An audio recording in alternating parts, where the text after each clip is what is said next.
Good evening. We are live. So we are live on a Wednesday, which is unusual for us because it's normally a Friday, once a month. However, those of you that have been watching the channel for a while will know that sort of beginning sort of springtime last year, we tried this sort of scale model studio where we'd invite sort of prominent people from the community to come and have a chat about their hobby, their channels, their whatever. And then it sort of died a death for reasons that we won't go into.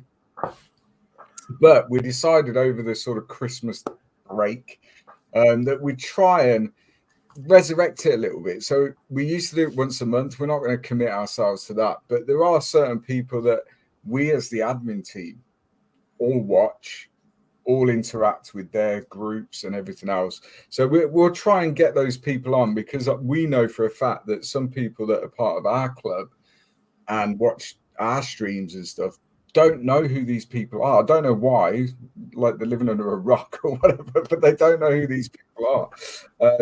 And we do. So we're trying to, bring it all together really. So this evening we are joined by YouTube royalty, scale modeling influencer, Airfix brand ambassador, DJ, magician. You know it. We do.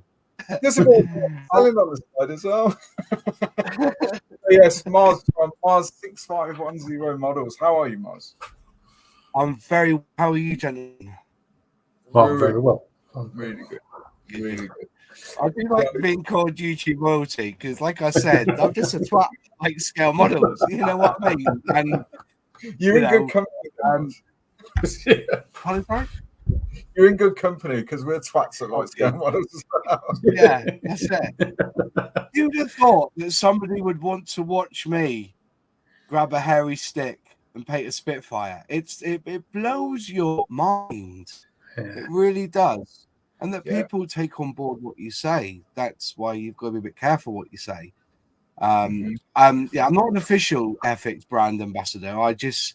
I'm an Airfix collector as well. I've got anything Airfix really. I was brought up with it. Weebles, wobbles. The teapot.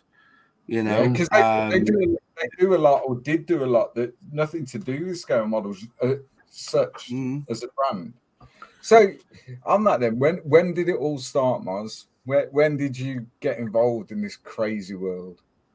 Well, I'm going to go back to the 80s. I was a huge science fiction, but not just science fiction, just space.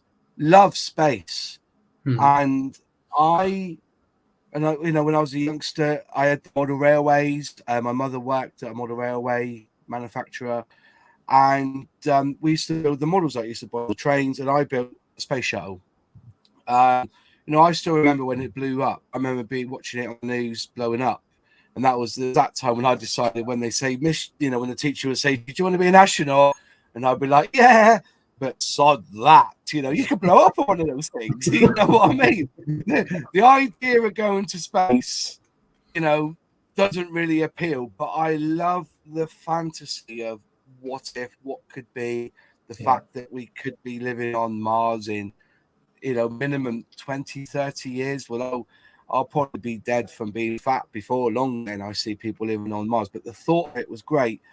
And so I think my father gave me a Mini to build, and when I finished building that, I was able to build the lorry. My mind's, and I was a youngster, did the modeling and stuff, and then I kind of fell away, and then I got married. The beer and boobs kind of caught me, and so modeling went to the sides, and I was looking at trying to earn money, so I become a shop fitter, and then become a forklift truck driver. So and that disappeared. So I had the kids, and when I started to after what happened in my relationship, I kind of found myself in a 1-bedroom house there, and scale modeling came about again and started building scale models using starter set paint and a little bit of enamel, and that's how it all stemmed from me. Really, that was how I got back into scale modeling, and then and I was just a hobbyist really, and then one day I started doing videos, and I did a box review of some models that I had, and before you knew it, people were subscribing to me and actually liked the cut of my jib.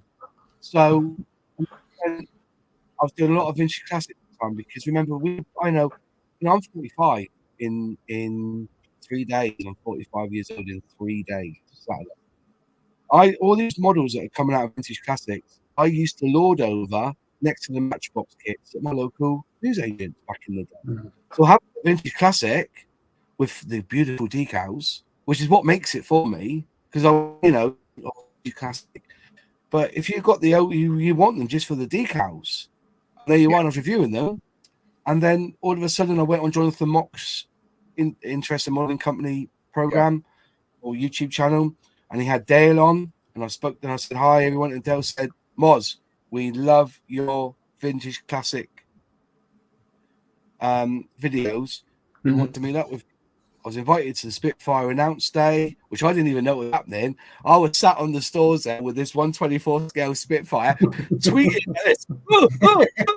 That's when it blew up. So thank you very much, Olfix. And so and that's how it kind of played out, really.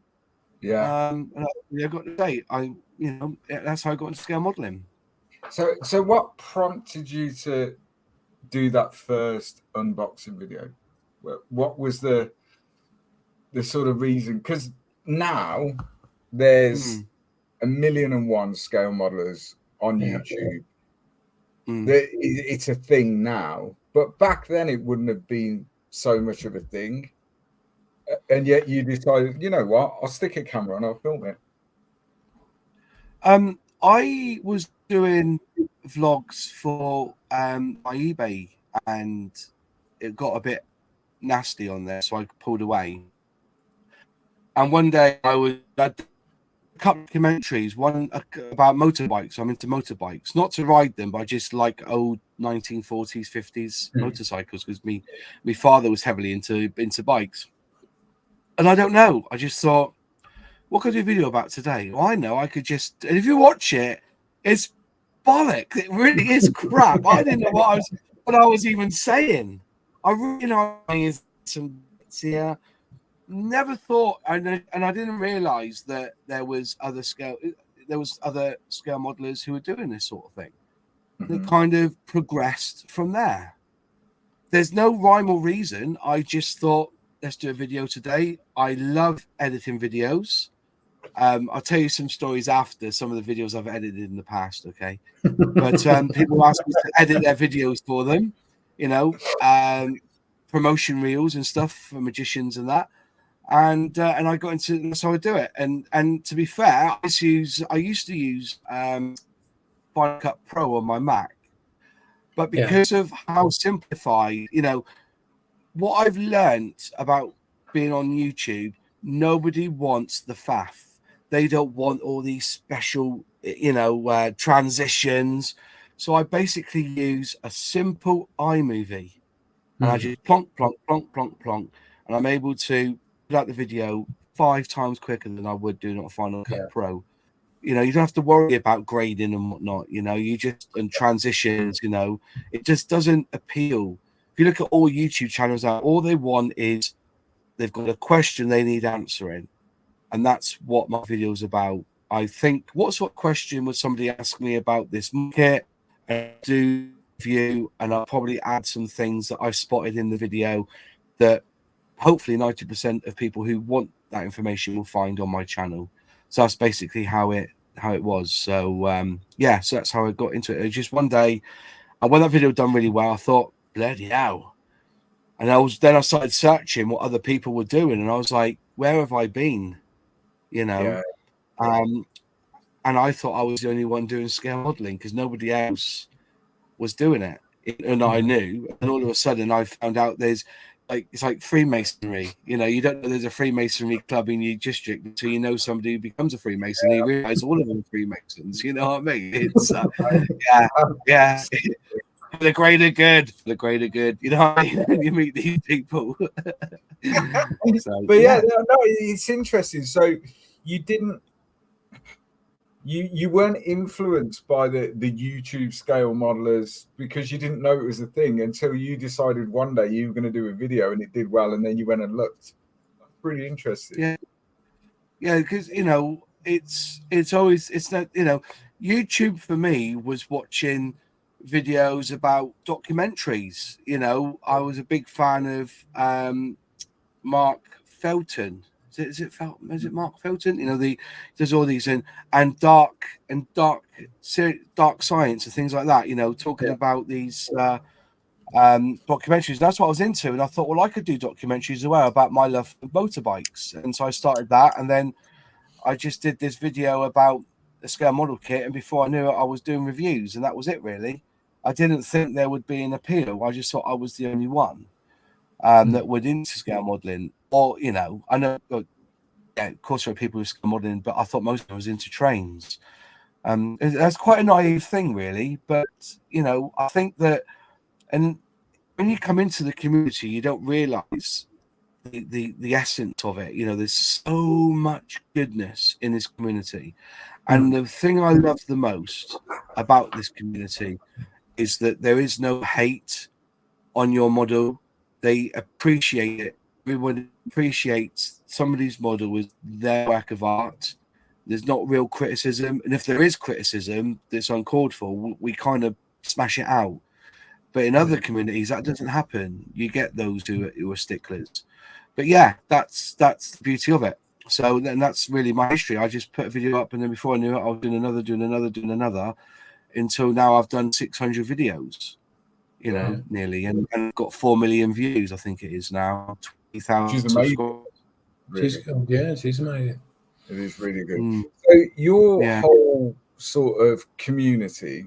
So if anyone's watching who doesn't know MOS, I don't know how you don't, or his channel, but if you look in the description of this video, there's all the links to MOS's sort of social media and YouTube channel and Instagram and all that stuff. So you then essentially you've built quite a community around your channel, haven't you? Yeah, but the community in itself is more about passing on. I will never underestimate what Matt for Model Minutes did for me. He shared my video out and gained thousands of subscribers.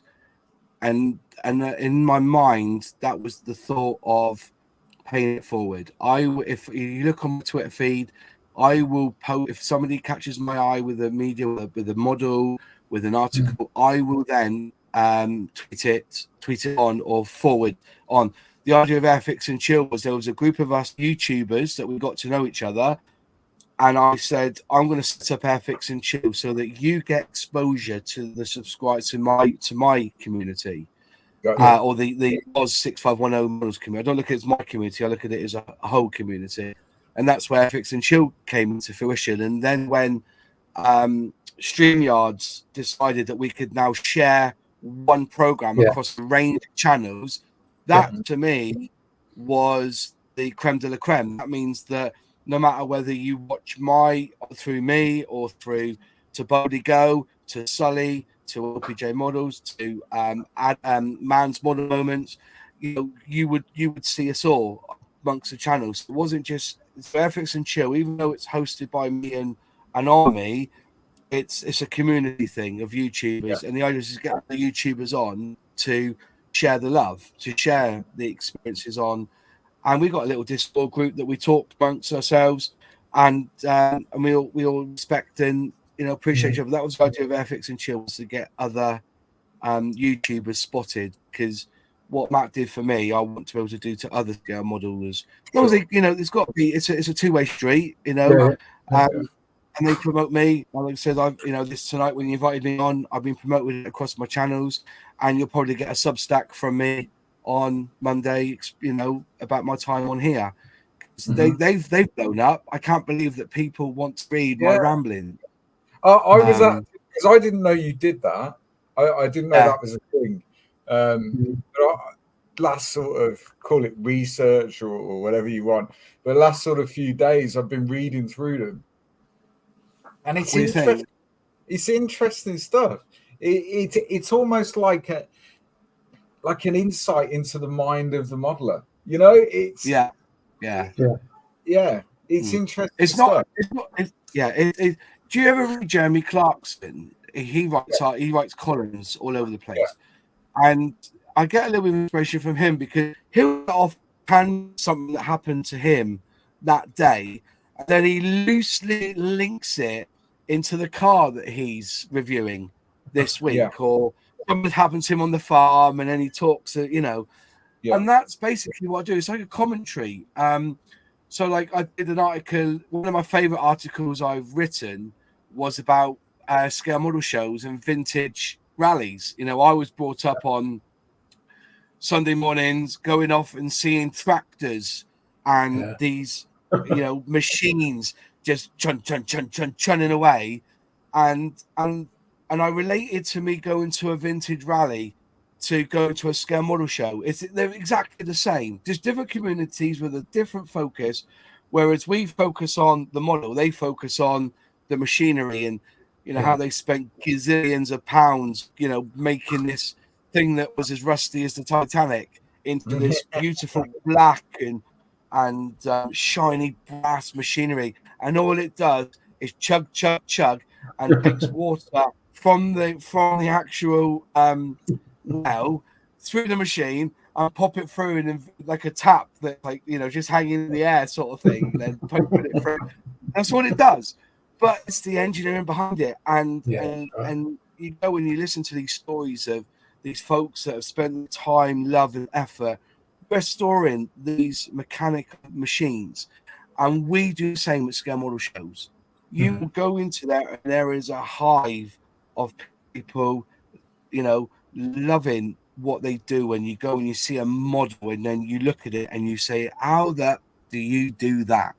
And they explain to you, actually, it was a labor of love, and I wouldn't recommend this kit to anyone. But you'd be like, yeah, but look how good it looks. Yeah, but I still wouldn't recommend this kit. Things like that. You get that, and we love it. We love it. And we go in, and even at vintage rallies, the credit card gets smashed, whereas they're buying bacon sandwiches and lager.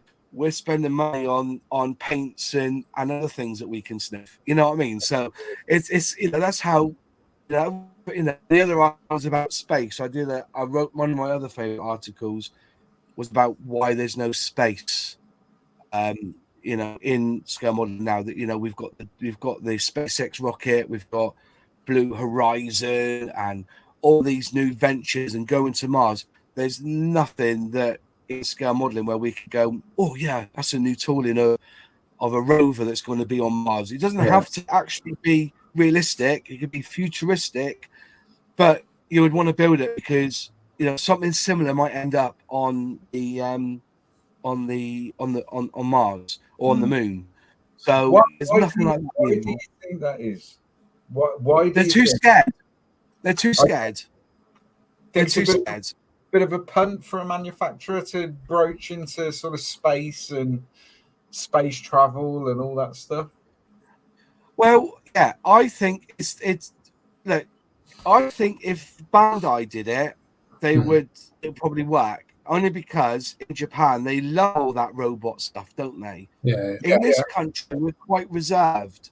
We like simple things like Spitfire. I don't degrade that. I'm just saying that's why is it that Airfix always release a Spitfire every year? Because it's the biggest selling model in the world. Why do you think Qatari first model they ever developed was a 132nd Spitfire? It happens. Airfix used to do it. Even today, I released a video about the Rotterdam. They produced that kit from a prototype, the same as they did with the Concorde. The Concorde, TSR, that was a prototype. The TSR, they are capable of doing it, but it's the risk and reward. Why have they not? They released a submarine. Have they released it again? No, they haven't, because it wasn't a very good seller. There needs to be a hook with a scale model for people to buy it. And And I think that's where the risk and reward comes in. Ethics need to make a profit, or at least make the money back on the tooling within the first release. That's what the impression I get. I'm not saying that's true. That's the impression I get. Well, that makes sense, doesn't it? It's a business. They need to make money, don't they? They need to make money. And Revell, what do you know? Revell is another company that could, you know, if they really wanted to make a statement, they could release, you know, SpaceX rocket, and we would buy it, and then moan about how shit it is. But the thing is that we know Revell could make that space rocket from SpaceX, and they would release that year in, year out for 56 years. Yeah. And they wouldn't bat an eyelid, and people would still buy it. I don't know whether there's a licensing thing, but I've always said, if you're that worried, then why name it SpaceX Dragon? Just call it futuristic rocket. You know, we know they do it because they've already done it with the ambulance. Gecko didn't release it as a KT or Austin. They just called it World War II ambulance. So I'm inclined for Airfix or Revell or Hella to come out with a rocket that looks very similar to the SpaceX one and just call it Rocket to Mars. It's one of them. But I can't judge what they do. Airfix have a specific plan, and I know that it doesn't include a Bearcat. So we'll just move on. Yeah, space is missing. Space, when I was a child, space was huge. I had all the dinky cars. I had that BP Explorer. Remember that little white car or the white lorry with the drums on the back? I had it all, and we had it. It was a wonderful time. Revell has brought out the International Space Station. We had the Academy bring out the Boeing 7 with the on the back. On the back. Yeah, that's right. Yeah. We had futuristic as well. We had rovers on the moon and stuff. No company is doing that now apart from 3D resin print. So yeah, it's we need. I would love to see more space in the range, and I think that it would be a good challenge for the designers as well to say, right then, Ethan out because I like Ethan. He's a fabulous guy at Airfix. Ethan, I want you in your mind to create and design a car that you would see on Mars. Just go with it. And if there's he comes back with this beautiful, 3-wheeler or something, this is what they will be driving around on, and we would build it because we love space and we love the thought of what could be. And one other thing I will mention, and before it's passing, that comes to my mind, our imagination is one of the most telling things in our personalities. And sometimes, this is why a lot of modelers do a lot of what ifs, because they've let their imagination go. So when you're building these things that probably don't even exist, or on paper they exist but won't ever be made, the imagination that you've got something like that on your workbench is quite thrilling to a lot of us scale modelers. Absolutely. And I build a lot of Warhammer 40k stuff, really. Now I'm a 45-year-old guy sat in my spare room at my bench building aliens and paint. You're absolutely that imagination. These things will never be real. But it's that imagination. It just takes you into a place. Where you become a kid again, and there's something very special about that. Definitely. Even with dioramas and that kind of thing, you can take them anywhere, can't you? Yeah. Take things, and gives you a bit of freedom. So can I just ask you, because are you like me, right? The reason I don't do Warhammer, this is the reason why I don't do wargaming. When I was a kid, I was given Hero Quest for Christmas. And the thought of painting up all those figures, fuck that. And that's why I've never really done wargaming. The thought of all those little Hero Quests. Well, funnily enough, sorry, the first time that I did do Warhammer was during the group build last year, wasn't it? Yeah. And to be fair, I really enjoyed it. I did enjoy it, and I've bought some more sets, and I'm going to have another go, but I need at least a year's break. This is just when you're just painting all the individual figures and go with it. It took me absolutely ages, didn't it? But I did enjoy it, to be fair. I mean, Yeah, the it is whole Hero War- Quest. Could be on. yeah. I mean, I've got Hero Crest. I haven't painted the figures, but I've got it. So the whole way I got into Warhammer was because I predominantly for years and years I was building armor, 35th scale armor. Yeah. And I wanted to start doing vignettes and dioramas to kind of frame the vehicle. I think for armor, it almost needs it almost. Yeah. But my figure painting was absolutely terrible. So you could do the best job on the tank and it looks amazing. And then you paint a figure, put it next to it, and it just destroys the overall effect. Yeah, because everybody focuses on that, don't they? Absolutely. So I thought, well, what's the best? Who are the best figure painters out there, really? Yeah. Well, Don't look at me. you've only got to look at the Golden Demon Awards. And, Warhammer is all about figure painting, and they're really, really good at it. So I bought some. And then me being me, I don't do anything by halves.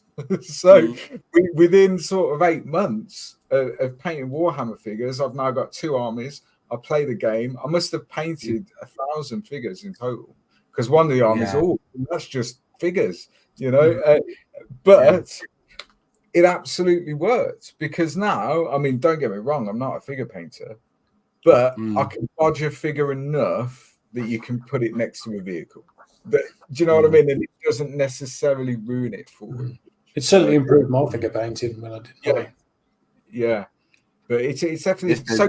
Going back to the space thing, do you think, because we're very keen as a club, we're constantly trying to attract younger members, because we all know that scale modeling traditionally, generally, at 45 up to 60, we're probably some of the youngest people at model show. That's just the reality of it. So we're very keen on attracting new, younger members. Do you think space would be a hook for them rather than the World War II prop fighter that for us was still in living, our grandparents lived through the war and all that. It was still in living memory, whereas now World War II is, to kids now, it's that much further away, isn't it? Do you think maybe that would be a hook for them? Right. Okay. We're in the biggest space race since the moon. We're in at this time. It's commercial. This isn't government. I know it's government led, but it's not government money. This is private enterprise money pushing us to the moon and onto Mars. So we're in our space race, but it hasn't kicked off yet. What we've seen from SpaceX and that tin pot galactic balls, you know what I mean, that blew up the other week. We're not quite there, but as soon as we get that first woman on the moon, that is when that's when we're going to start taking notice of space. And when you that momentum, this is what I'm seeing. Like, after they walked on the moon, within 3 moon landings, the immersion of it disappeared. The people's love of it, and the space shuttle was a cut price way of doing it. It was never designed properly. They cut the money, the budgets and everything. But now you've got private enterprise involved and they start putting that first woman on the moon, we'll be then seeing. And that momentum will then continue on through Mars. And I think that will be the time for scale model manufacturers to jump on the bandwagon. And I think private enterprise who would want to keep that momentum going will probably end up talking to relevant scale model manufacturers, die-cast manufacturers, into saying this is going to end up on Mars. We want to see kids playing with it to keep the nations appeased and wanting to see this follow through. That's what I think will happen. But we're not quite there. We're in a space race, and it's the greatest space race since the moon and getting an ISS or a space station. But until they actually start saying this is the first training or the demo flight of this is the rocket that's going to propel the first, and I think that's going to be the key to get that first woman on the moon, because they talk about it, you hear it. I'm not, I watch the internet, the YouTube channels like Intelligent Astronaut or whatever he's called, and I listen, and there's a lot of talk about getting the first woman on the moon. So I think that when they get there, the first woman back on the moon will be the first person back on the moon after Jean, I forgot her name, on the moon. She'll be the first. Then you'll get on to that momentum of going back to Mars, or going to Mars after being back to the moon. I think that'll be the time then. But don't get me wrong, they're saying that they can't get the license for a SpaceX rocket or the Blue Horizon rocket. If you go on Temu, you can buy a die-cast rocket now for about 40 quid from Temu for the SpaceX Dragon. So Everyday Astronaut, that's the one. I love his channel, watch him a lot. So yeah, I think that will also bring a lot of people into the scale model hobby as well. But you can't deny it. Airfix have pulled a blinder with their starter sets because they've brought in there's a lot of kids who like cars, and they've got an incredible range of what I call supercars in their range now for starter sets. Yeah. So they do get that. They do get that idea. So and we have to wait and see. I mean, we'll come on to Airfix because that's a big part of what you do in your hobby, obviously. But I think they're approaching. They're trying to get that hook, aren't they? They're trying to hook the young modeler in, and then it lasts a lifetime, doesn't it? I mean, I didn't come into this until I was 35. Never really did it as a kid, but it's very, very familiar. Your story, did it as a kid, loved it, got married, had kids, got a mortgage, and all that, and came back to it later in life. That's the thing. So if they can, didn't it change in that time though? Honestly, modeling, 15 years, it was like crumbs. I mean, it's like even the when I was modeling in the 80s, like Tamiya liquid glue was revolutionary then. Just that come back, and there's that many, the quality of the kits, the weathering products, the ranges of paints that you've got now, the amount of different kit manufacturers compared to what they used to be. It's worlds apart when you come back after a long hiatus. It's madness. Oh, tell me about it. For the it's better, frightening. So before it's for the better, but it's for the better. But aren't we getting lazier? Yeah. Definitely. I'm a lazy modeler. Definitely. Oh yeah. I don't hate pilots. Listen, I've said this all the way through my channel. Once it's built, if I can't see it, I don't give a shit. You got these people who like the interiors, and they're like this with copper wiring. They're shoving stuff at it left, right. Photo, as it goes up, they can't see it. But I don't paint any of that. As soon as that canopy's on, that's it for me. It's all about the outside. You know what I mean? That's fair enough. So before we get on to Airfix, and something that I found out fairly recently about you as a person that I think is fascinating. So not only are you a scale modeler, you're a DJ. Like a proper DJ. Yeah. And to me, the reason I found it so fascinating, and I include myself in this statement, generally as scale modelers, we're quite introverted. And the hobby draws introverted type people because traditionally it's quite solitary. now there's much more of a social scene attached to it, I think, with the advent of social media and everything else. But traditionally, and then all of a sudden you've got Mars, who's a scale modeler, but then on a Friday and Saturday night, he's got his disco shirt on and a mirror board. He's singing on karaoke. Like, how did that come about? just I wanted another avenue of money, basically, and I, as a kid, we dreamed of being a disco. It was all part of it, and then I had a friend who said, "Look, I need backup. Really, I need somebody to help me with discos. I get a lot of gigs. Would you mind doing it?" So I said, "Yeah, of course I would." And then I started getting the gigs in weddings. Cut the funeral. Karaoke for funerals is becoming quite popular now. Believe it or not, and that's how it happened. Mixing the stuff. One of them days, it's more about you set your playlist up and people come up and ask for a particular song. You're more of a jukebox really sometimes at some of these events, but what they want is to dance and be entertained, and that's what it's all about. You have your staples of your cheese, like Living on a Prayer, that gets you going. Because I've also got a button on the software now where I can remove vocals. So when I say, when we do Living on a Prayer, and they get that last bit, and they go, and it goes, we're halfway there. And I shout, "Go on, sing it as loud as you can." And they go, "Whoa, living on." And I actually remove that bit of the song and they sing it. But that's what it's about. It's about entertaining, having banter, a bit of flirtation, and the lads will come up and ask for particular songs. And, I think the hardest thing is saying no. People don't like it when you say no. "Oh, can you put this song on, please?" So what I send to them, I say, "Look, I've got a set playlist now, mate. If I could fit it in, I would."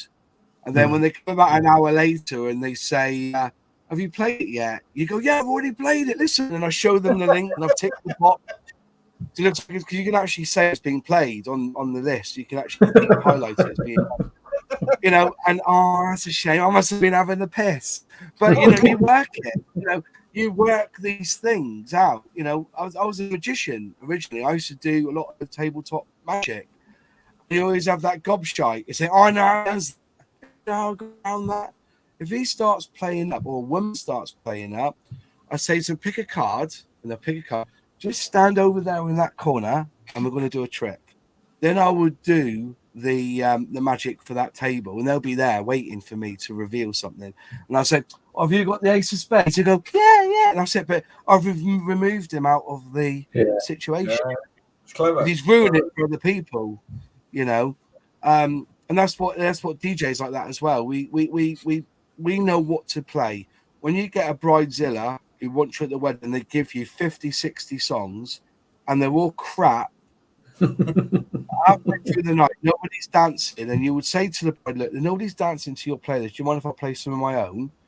And they go, "Oh yeah, if you have to." And then before you know, within 3 songs, I've even got the granny up dancing. You know what I mean? So I must be doing something right. And that's the power of being a DJ, is knowing what songs fit and what to play next and mixing them in loosely with each other. So, and you can go through the decades as well. That's what I love doing. I love doing 80s. 80s is the thing. 80s, 90s. Yeah. Either 80s or 90s night, I can get people dancing from 7 to 1 in the morning because I know the sort of songs and I play songs that you wouldn't have heard now.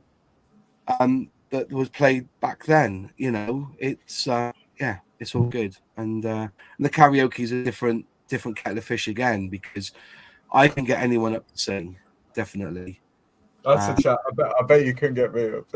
That's a chat. Honestly, I can. There's, once you've had a few, there's no one that, and I can do stuff on my software with auto tune. I can make you sound like a bird. It's absolutely terrible. When they're really bad, when they're really bad, I've got option software that's up the song by about 30%. So when they're really bad, I'll speed the song up. I speed the song up if they're really bad. So it's little tricks like that as a DJ or karaoke, and MC, you call them MCs when they're karaoke. Yeah, you speak when they're really crap. You do tend to start off with 5% and 10% before you know it. Just when they sing "I Will Survive," I will survive. Like that, you know, it's like whoa, beat the song up, you know. Yeah, you can just speak. So instead of it being like a 3.5 minute song, you can get it down to 2. So Brilliant. you know, yeah, that's what. Yeah, it's all part of it, you know. But I know of 2 women that were very shy who, when I've done karaoke, they've gone up and sang. They now actually go off and do their own solo singing gigs as well. Wow. So sometimes it can open people to fresh opportunity. But yeah, you'll always get the ones who can't sing. But one thing you do not do is criticize their singing. You say, "Oh, brilliant, well done, 8 out of 10," you know, and they feel good, and that's what you want, is for people to feel good. You know, I jest about speeding up the songs. Yes, I do on some people, and especially when they're drunk and they're just being arrogant and stupid and they're banging the mic like that. Never bang a mic. Is it working? Is it working? It doesn't do your speakers any good. So when they first jump on, I normally turn the volume off when they're doing it. And they're working. Then when they start singing, I turn it up again. You know, so yeah, things like that. You know, it's learning the audience really. And I think that's what I've done with YouTube. I've learned the audience, what they like. I was just going to say, do you think that skill set of being able to read an audience and being able to almost predict what the audience want has helped your channel? Well, you tell me. Are you entertained when I do Airfix and Chill? Are you entertained when I do my videos? Yes, you know, I would class myself. Everyone in the chat will disagree, but I would class myself as quite a serious modeler. I take it quite seriously. I enter competitions. I try and learn all the techniques. I watch a lot of YouTube videos from people, the likes of Mike Rinaldi, the likes of, you know, technique type videos where they're teaching you how to do all paint rendering and all that sort of stuff. But it's not necessarily entertaining. Okay. It's very functional. Does that make sense? It's a very functional medium. When I watch Airfix and Chill, and you're on for what, 2 hours, there or thereabouts, it's entertaining. Yeah. It's a different thing. And you can literally sit at your bench, or sometimes, because me and the missus both work shifts, and generally we're on opposite shifts. So if I'm on a day shift, she'll be on a night shift. So quite often I'll sit with the dog on the sofa downstairs on a Monday evening and have Airfix and Chill on the big telly. Do you know what I mean? And it's just entertaining. It's light-hearted. It's funny. It's informative. Don't get me wrong. Particularly around Airfix and all that, it is informative. I've learned loads, but it's entertaining, and I like that. It's an entertaining couple of hours connected to something that I love, and to me, that's. I appreciate that. No, it is. That's how I view it. It is supposed to be light-hearted, because even the name should give you that's my humor coming through. Even the name, it's nothing really about Airfix. It's just because I'm on there. It's called Airfix and Chill because obviously it's a swap over from Netflix and Chill, which was the thing people were doing. I'm not saying that, you know, you're seeing us bone an Airfix model. Do you know what I mean? We're you know, you're boning your girlfriend and you're doing a model at the same time. It's not about that. It's just the idea of Netflix, you know, Netflix Chill and Airfix. I spend way more time building models than I do doing that. Yeah. But you know what I mean? You know, that was the joke, really. That was the joke, the Airfix Netflix. And so that's my humor coming through. No, I think I want it to be light-hearted. The only, as I said, I have a love for Airfix. I build predominantly Airfix, but that's because that's who I am. You know, I think when people say that, I don't particularly like the term Airfix fanboy, though I accept that that's what people say about me. I don't like it. I'm an Airfix apologist, okay? And if you know about politics, you know, you try and look at the truth and explain, because I read and I listen to what Airfix say a lot, and people miss out on things. For instance, I still claim that 135th Ferret Scout is one of the best armor model kits you can buy in this country, especially if you just want to start doing armor, or you wanted something that shows you in like Cold War, Northern Ireland, you know, that sort of thing. Yeah. And somebody knocked it saying, but it's inaccurate. This is wrong and that's wrong about the kit. And I said, I know the grid at the back is wrong, where the exhaust is and stuff, but they have to make compromises on their kits. You cannot. They tried it. You know that square grid on the back of the. It's now slots. Okay, slots. From a distance, you can't see it, all right. But when you close up, you can see that it's very different to. Normally, if you see a Ferret Scout, you wouldn't even notice it anyway. He tried to do it in plastic. It's so brittle it will break. The only way to do it is with photo etch, and that will mean that the kit will have to become 14 plus, because you can't have photo etch in a kit. Yeah. And the exhaust, where the exhaust, the protector around the exhaust is too thick. That's because it's plastic. Okay. You have to judge a kit by its composite materials. If it's a little bit too thick, there's a reason. They couldn't do it in plastic. The same reason why when you build that Airfix Spitfire Mark 24, the engine is too small. And you know, because to fit the engine in the thinness of the plastic around the area, the engine's going to have to be that little bit too small, so it'll be reduced slightly. So the engine, so you can't knock Airfix for doing that. They've had to work within the parameters of the material that they're using, and every scale model kit the same. Now, I believe that even though they call me an Airfix fanboy, take that, you know. I also believe there are a lot of Tamiya fanboys. There's a ton of ICM fanboys. If you are a modeler who particularly builds a certain type of model in that area, you will know that the manufacturers develop that.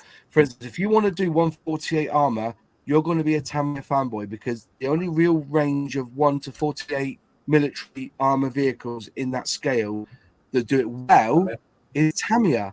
So, you know, if you diss my opinion on Airfix because you understand that I love building, I'm an Airfix fanboy, you know, look above that. Just look at what my reviews say, because even tonight I've done a review of the Rotodyne, and again, quality control from Airfix is pissing me off, because I arrived with a Rotodyne with 2 broken props that could only have happened when they've put it in the fucking bag.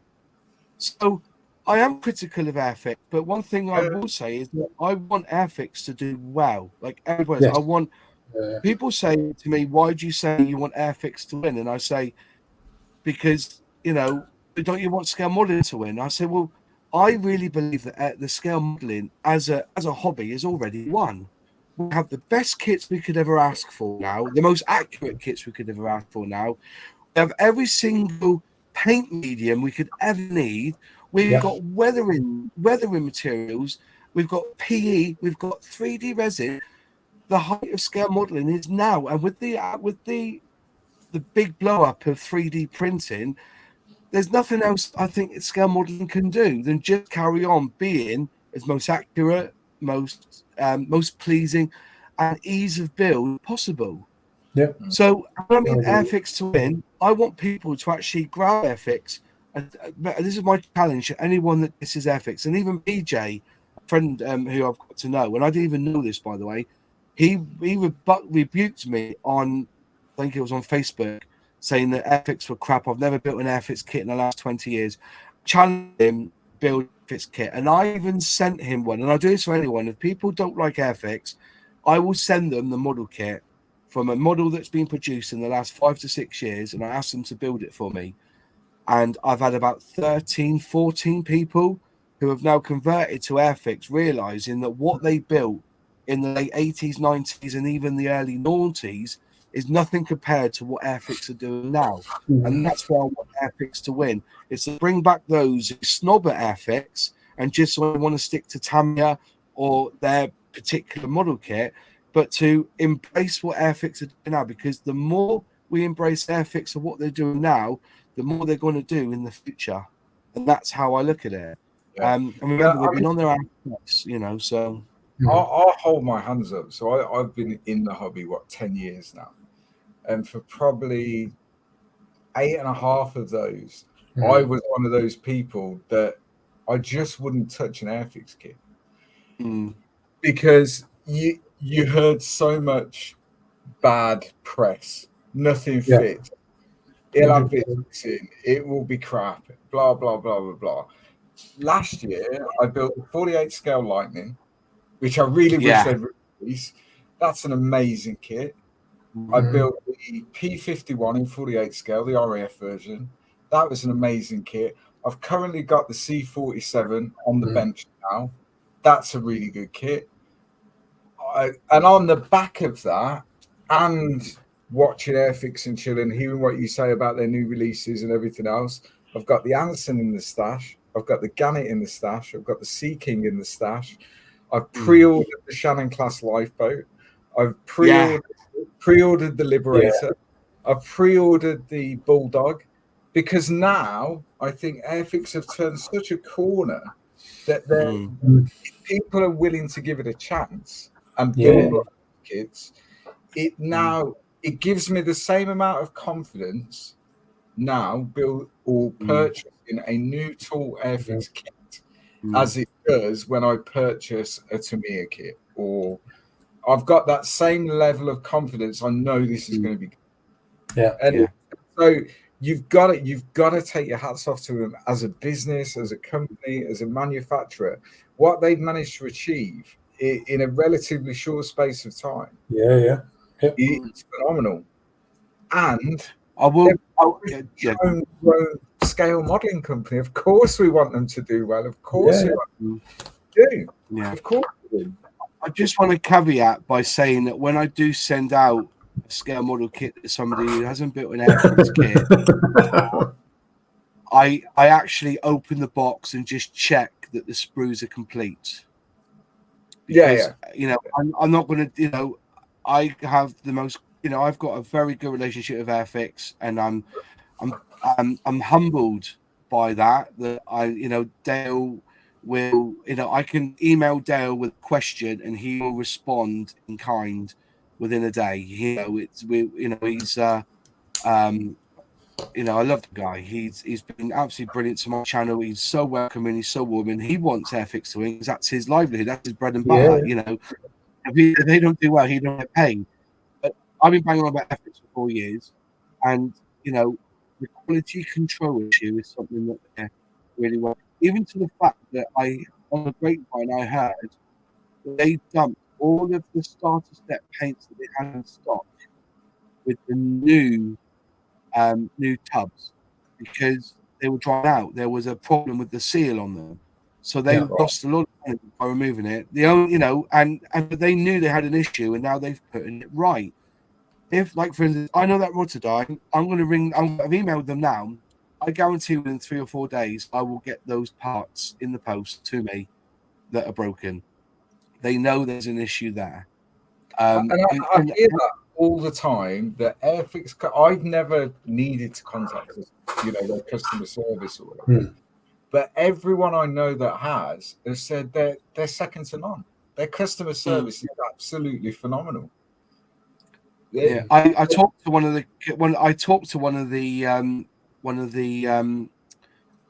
right. So Airfix is the brand in Hornby Hobby. So when you talk to somebody at Hornby, it's not necessarily Airfix. They cover the whole lot: the trains, the cars, you know, the corgi. They cover it all. But apparently, I was told by one of the girls on the telephone, because I know some of them by name now because I called them up quite a bit, especially when my pre-order went wrong 2 years ago, and I used the card, but by February time it expired. Every time a pre-order came through, it couldn't go through because they had my old card details. So I was ringing them up every so often. Oh, here's my new card details, and I got to them, and one of them said that Dale came in one day and he embraced on us how important getting it right for Airfix meant, you know, and the brand itself. She told me this. She said, and Dale comes in and he's so positive about the brand. We want to do better for him as well. And I thought it was a really nice story, and I think that is the issue really, is that it's not necessarily, what happens in Airfix is a Hornby decision. They've decided up high to manufacture in India, but also labor costs are cheaper. But I don't think there's any manufacturer in this country, in the UK, that could produce the 30 releases every year that Airfix needs. That's why they've gone to this massive company in India. I know what it is. I'm not going to tell you online who it is because it's not fair on Airfix, but I know the company that makes them. And this company does Nerf. It does the big brands. So you imagine how many Nerf guns get sold in a year. That's the company that make this, So they've got a reputable company out there. But I think it's the workers. The quality control is just lacking. But then again, I can say on my heart that if I buy 30 kits a year from Airfix, say for instance I bought 30, one would be an issue. This is the first issue I've had, apart from the bomb bug, but everybody had an issue with the bomb bug. Again, quality again. And that was a staple across.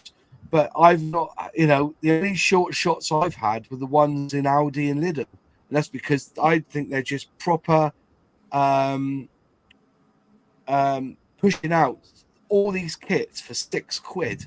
£6 or £6.99.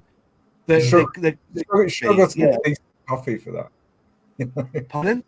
You'd struggle to get a decent coffee for £6. Yeah. And you get the paints, and I tell you what, I don't care. I think Nigel agrees with me because I chatted to Nigel about this before. Humbrol hairy sticks are very good. I think they're very good for what they are. They're a general purpose, and I've got one that I've used for. Yeah, I've got one that I've used for decal. If you're putting the decals on, and I must have used it for 2 years now. It's my decal brush that I use for the microsole, on top. It hasn't lost a bristle. They're a good workhorse. So even then, I have to $6.99 for that alone. But yeah, at the end of the day, I think Airfix. Yeah, somebody just said them. Dale is the reason Airfix is on the up. Dale, I would say that on the front end, Dale is the man that we all love and appreciate. It was funny at Scale Model World. He went to hide over at the Tamiya bit where Jonathan Mock was, wasn't he, for a bit because he got him back, But yeah, remember that I believe I was talking to the head of the one above Dale, and he said we've produced all this with 7 people in the team. 7 people. Yeah, it's not a lot. Remember that I think there's only 2 people behind the Humbrol brand. And I made a case at the Creator Day about how I felt about Humbrol, and people were doing this, but I think I spoke the truth. I think they should dump the Humbrol brand. I think they should just get rid of it completely and rebrand it with a new paint and a new focus on scale models and call it Airfix. Because if you look at the top 5 manufacturers in the world, each of them have got their own model paint. Tamiya, Revell, Hella, ICM, and another one as well. There's an Airfix. Who's the other one's got a brand? Yeah, they've got their own model. They've got their own paint range. So why can't Airfix do that? And they say, oh yeah, but we cover Hornby as well. Well, no, you don't have to, because they've already got their own range. Hornby have their own range of products and for the range. I know it's flocking and trees and whatnot. Or is it Scaledale? I think that's what it's called.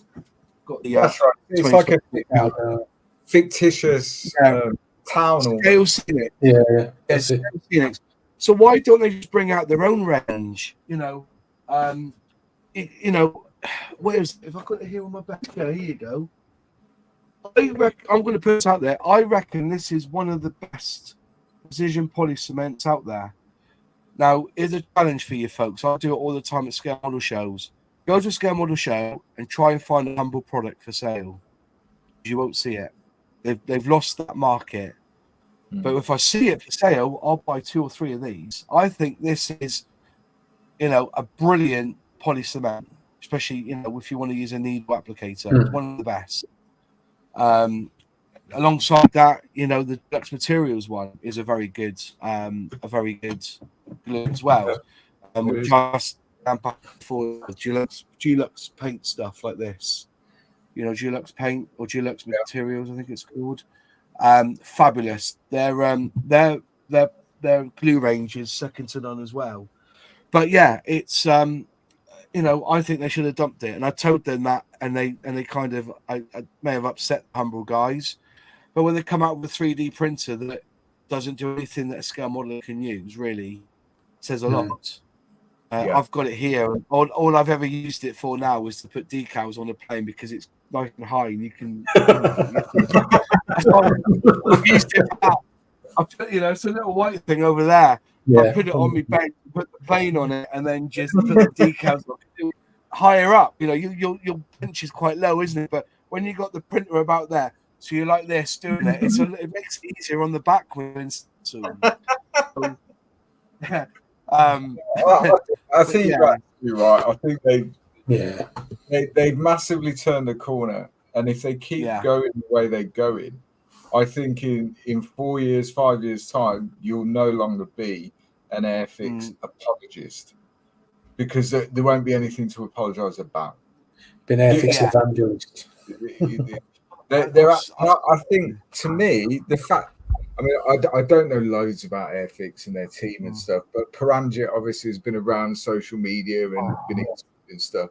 As a designer, just love because he's a modeler, so he knows what the modeler's looking for when they're putting a kit together and how they do things, and you can see it. That Gannet, the way that goes together, is just It's phenomenal. It's so good, and that rubs off on the other designers as well. Absolutely. When there's certain bits where you've got to spray something up, right? So when one of the things he into it, which I think is legendary. This is the kind of guy Pramagit is. I can't remember which bit it is now because I watched the video on it, but I thought it was it was a revelation to me.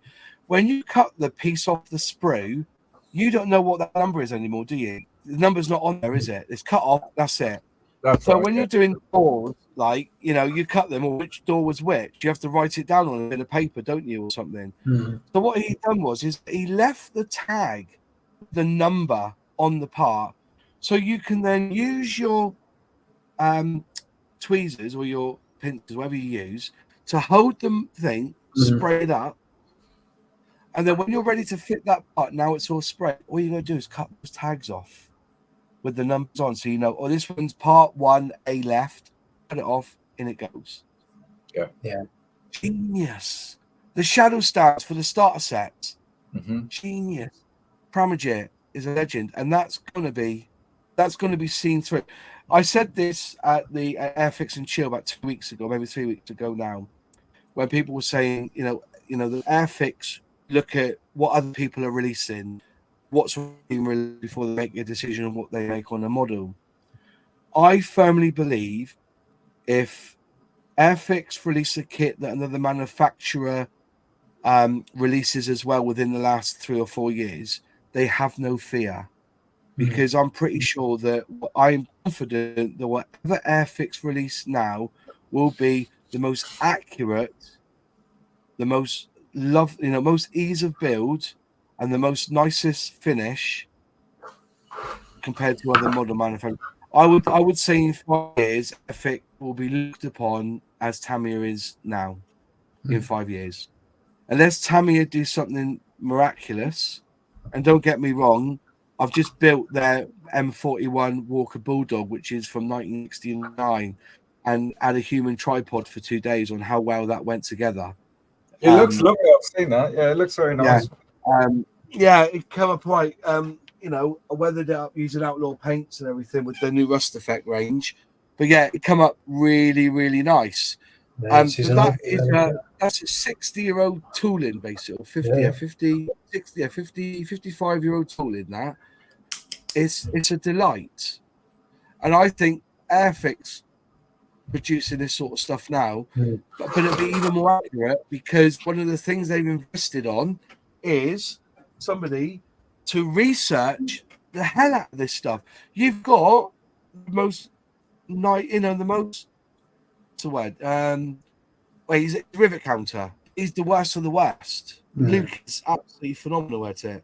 And even in respect of when they released that Spitfire Mark 24, the maple leaf is either red or green because two people said it was red, said it was green.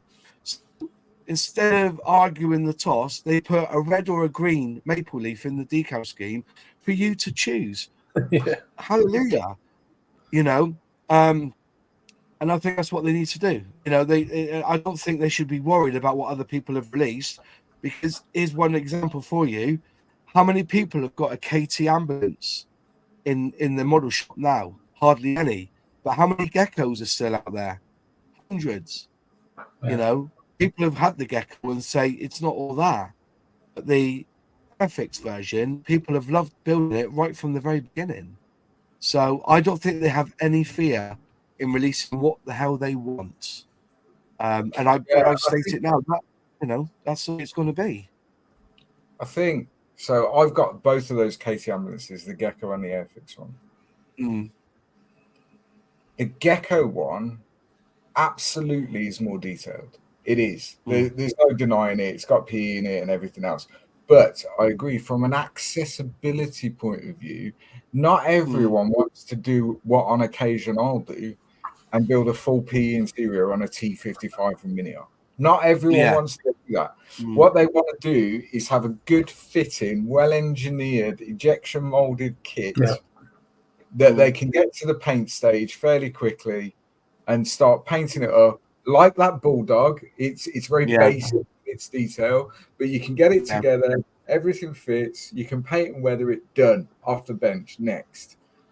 Yeah. For example, I've had the Tacom Apache on the bench for almost a year. A phenomenal kit. It is. It's phenomenal. The detail is amazing, but it ain't a quick build. Do you know what I mean? For most people want that quick hit. Not everyone is as lucky as me, Stu, Adam Challenger, that we spend a lot of time sat at this bench.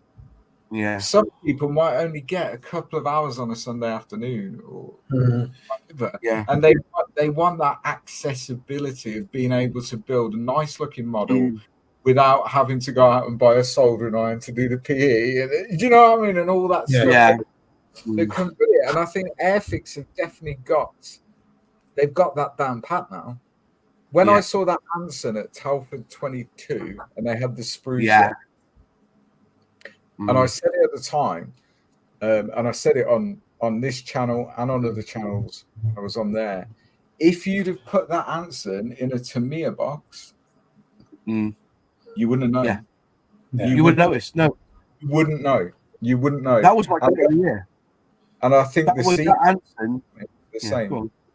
The Yeah. Sea King put them in a different box and you wouldn't know. Yeah. That Anson was my kit of the year. If that Spitfire 124, that mind bound, that Anson was my kit of the year. They had to get that right because you could look inside. You know, there was a lot of glass on that Anson. Yeah. So the pressure was on to make sure that interior was spot on. And that is one kit. Now I've always said that if you're a beginner modeler, I wouldn't even to put the Anson together is quite what I've been told is very easy to put together. It's a lovely build to put together. But you wouldn't give it to a beginner, even though you could put it together.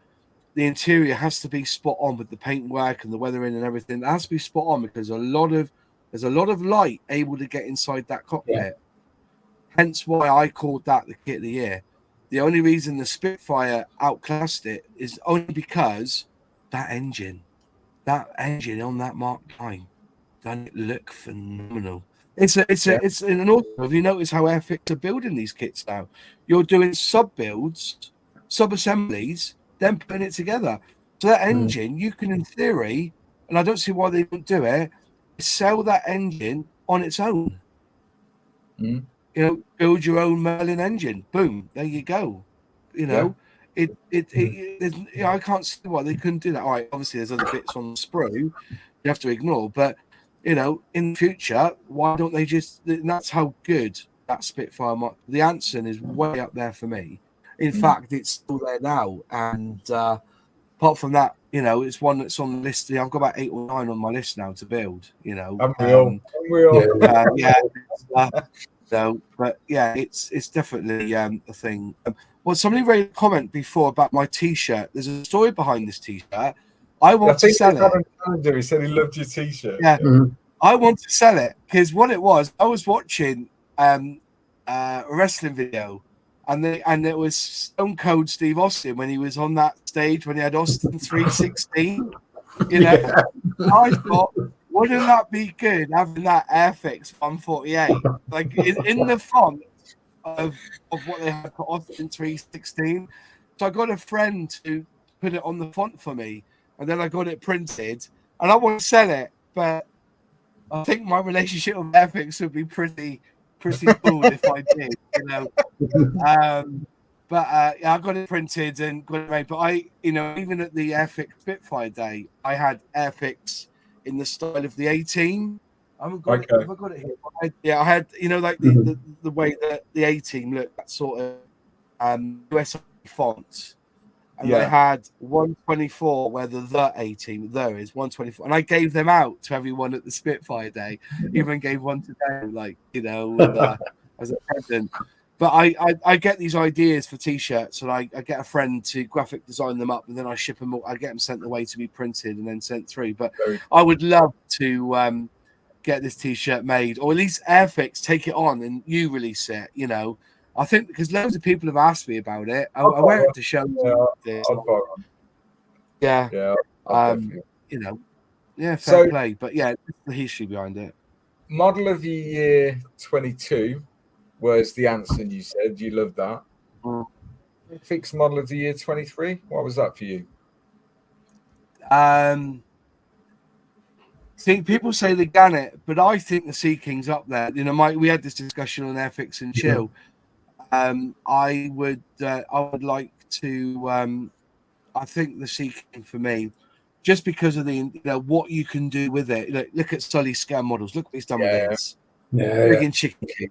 You know, if he doesn't put that scale model world and be scale model of the year, then close the show down. Because what he's done with that is an absolute legendary build, and I love Sully, and I had the honor and the privilege of watching him build that up. I think Alex from Man's One Moments did the chickens for him on 3D print, and they look delightful. They're really good. And that but to me, people say the Buccaneer, but not the Buccaneer, the Gannet. It's an ugly plane. It's an ugly plane. It's like I said, that's one of the kits that don't really. It looks lovely, but it doesn't appeal to me to build it. And I'm actually enjoying other people building it, and I've seen people build it, and it's looking phenomenal.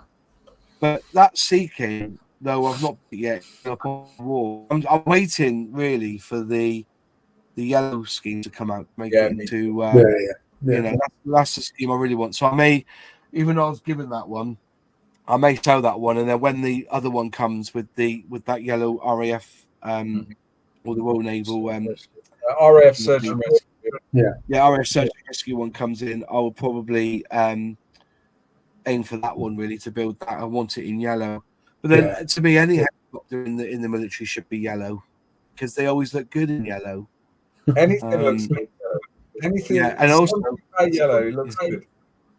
And I can't wait to use the Outlaw yellow on it because the Outlaw paint in yellow is the best yellow I've ever used. Outlaw paint is phenomenal. Be interested to see that. I'm loving that paint. I'm loving it. whole range now is all outlaw, as you can see. Yeah, you bought the whole range in an auction, didn't you? Yeah, I did. I was determined. See, if I thought to myself, like, you know, if I just give 600 quid to Outlaw and get the paint range sent over to me, or do I give the money to Models for Heroes and still get the paint? So it was a no-brainer for me. And when that guy in the last like 15 seconds put it up to 600. And I was, oh shit, and I was there, I'm fiddling around my phone trying to put in the 620, whatever, you know. And I thought, I'm going to lose this. Boom, I won it. And then I thought, shit, it's a lot of money in it in one go. And I thought, yeah, it's a lot of paint, though, isn't it? It's a lot of. It was. Yeah, there's still some of the bits missing from the range that I've got to get. But ever since I've started using every single build that I do now is outlaw paint. You know, that Bulldog was outlaw paint. This one here, the Bearcat, he did a bottle for me with my name on it. So he called it because he knows how much I love the Bearcat. He called it. He put my label on it and called it Glossy Sea Blue. So nice. You know, but you know, I 2 coats and it was done, and that was over it. I put a black down, then highlight, and then put the glossy blue on top. And I think it came up absolutely, and that's what I've been using now. Everything that, and also the thing is, though, it's like when I did the Mitsubishi Zero, trying out the paints, you know, you can't deny it. The paint finish. I get that, and I was an LP to me a fan. I've got LPs all in that box. There's all my LP range. Okay. I can't put down the outlaw paint. It just works. You know, 3 shakes. You know, you can see there's the pigment at the bottom, and you know, you give it 3 good shakes, and that's proper mixed. So you're not farting around putting it in a machine and a jigsaw and doing this with it, like, you know, it just mixes well. And you can thin it down. I don't thin it down personally, except if I'm using it to make highlights. I will thin it down another 20% with some Mr. Hobby thinners, you know, Mr. Lacquer thinners, whatever it is. But you cannot get, if you're new to airbrushing, you will not fail using, and that's a big statement for me. And as somebody that's used them all, Hitaka, I've had to always pre-thin Model Air. I've always had to thin that. The LP range, I've had to always thin that. The only one I hadn't had to thin was MRP. But bloody hell, you go through a lot of that because it is over thin, I think, for my liking. But yeah, so I have used Outlaw. I've used their NATO Green on a couple of builds. And like you say, you can't knock the paint, particularly as if you're new at airbrushing. It takes away a lot of the mystery around airbrushing, the thinning of the paint, the ratio, because it works, and it works straight out of the bottle. Yeah. The only issue for me, really, is I think I would struggle using it to do certain paint effects. And that's where the likes of MRP, Premier LP, although you're very limited in colours, because you have to stand on your head and rub your tummy and to get the right shade and mix it. But you never get it. You put one drop in and it's buggered. It's gone too far the other way, isn't it? Absolutely. But as a base colour, as a base paint, it's very, very good. The only thing is then if you develop your airbrushing and you're trying to do, you know, zenith or highlight and all that stuff, I don't think you're going to be able to do for that. But it does what it says on the tin. You can't knock it. Yeah. You can't and that's what I love. You know, I said I've used it to highlight and stuff. I've had to thin it down another 20% because it's supposed to be optimal thinned, isn't it? And the lacquer and the thinner they use is premium, you know, but it's not a powder one. You see, this is the thing. It's not a powder. Liquid pigment. A liquid pigment, which is why I still can't believe they sell it for £7 a bottle. Anything liquid is high value, and to get it for that price, and there's no talcum powder added to it either as a binder. It's just pure pigment. Yeah, and I think, but then again, with any paint, like I keep saying to people, you've got to learn how it works. You've got to let it grow on you as well. Definitely, got to let it grow on you. And as I said, I've all the kits I've done with this one so far. The rust effect one was brilliant. You know, that's why I've done the bulldog with. I got given the rust effects one, and it got all the different shades of brown that you could ever need. And I just went dark light, and it came up absolutely beautifully. So we'll wait and see how, we just need it over here as much as possible now. And I've given away quite a bit. I've given away a few sets to friends and whatnot, and Jason's been up to any problems. I've had, oh, what's this? Oh yeah, do this, and it's absolutely fine. So, and he got that backup. He said as he keeps telling me, he doesn't sell shit in the Australian accent, And I think once you get hold of it, as I said, MRP is a very thin paint, and also the when it comes to primers, I think Nigel's spot on with it. It's up there with the likes of Mr. Colour and stuff like that. Mr. Surfacer, sorry. I haven't touched Mr. Surfacer since. I've just been using. I've got all the shades, and it's bringing out a pink here as well. A pink, which will be absolutely sublime if you want to do your reds as well. Like you'll have a pink primer to base yourself on, which is needed. We're getting paint is needed. So, yeah.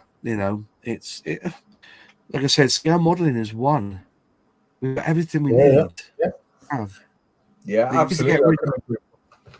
The only good thing about 3D printing is that there'd be no need for PE. That's what I'm saying. It's funny you say that. So Stu by trade is an engineer and a designer. So CAD is like second nature to him. And I always said I wouldn't get a 3D printer until I knew my way around CAD. So Stu is teaching me how to do CAD.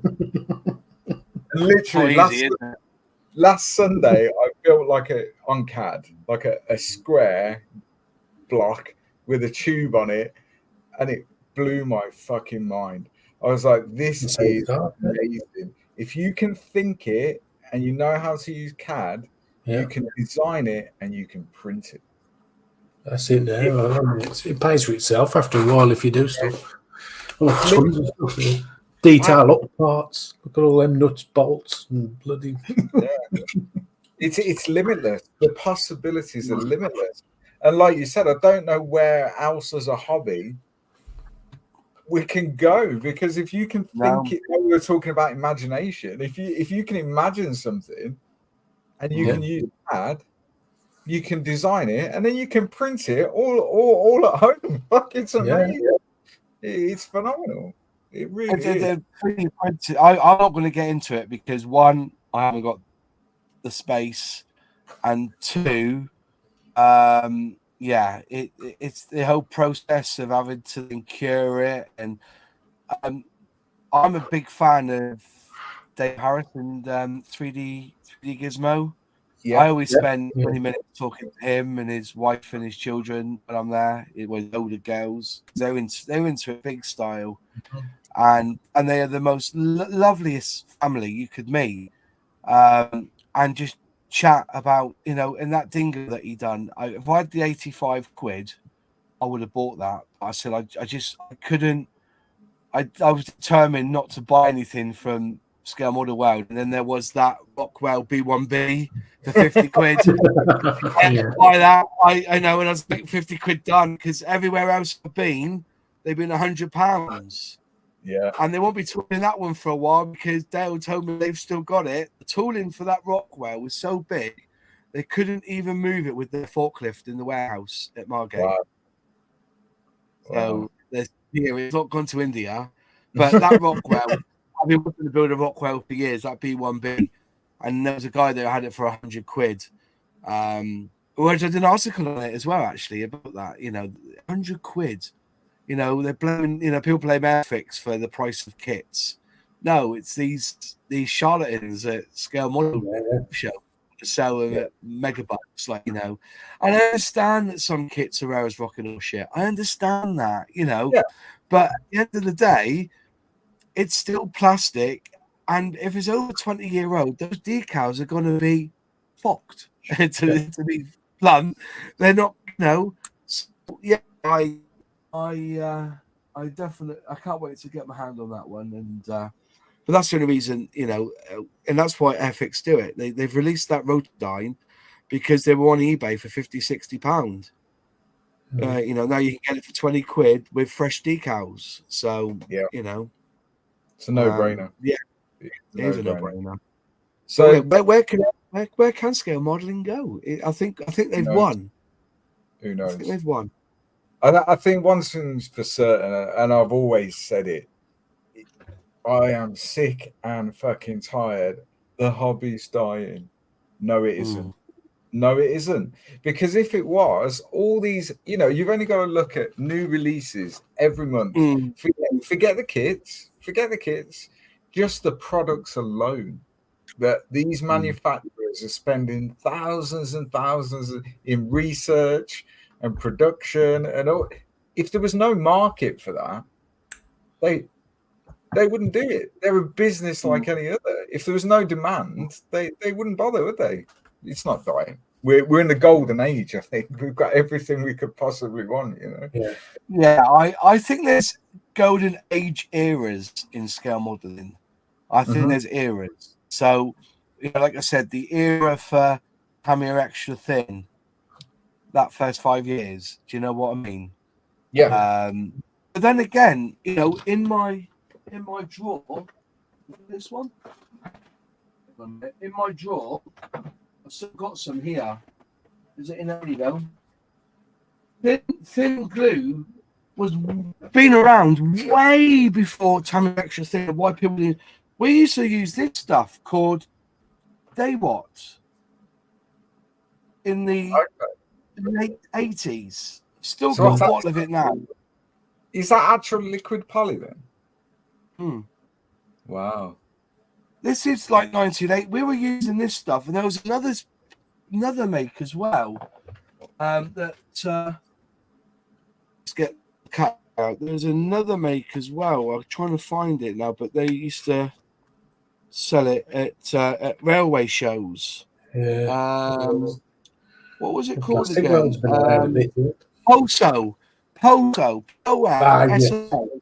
Used to come in a bottle like this, but it had a brownish label, like a yellowy brown label. Yeah, I know the stuff.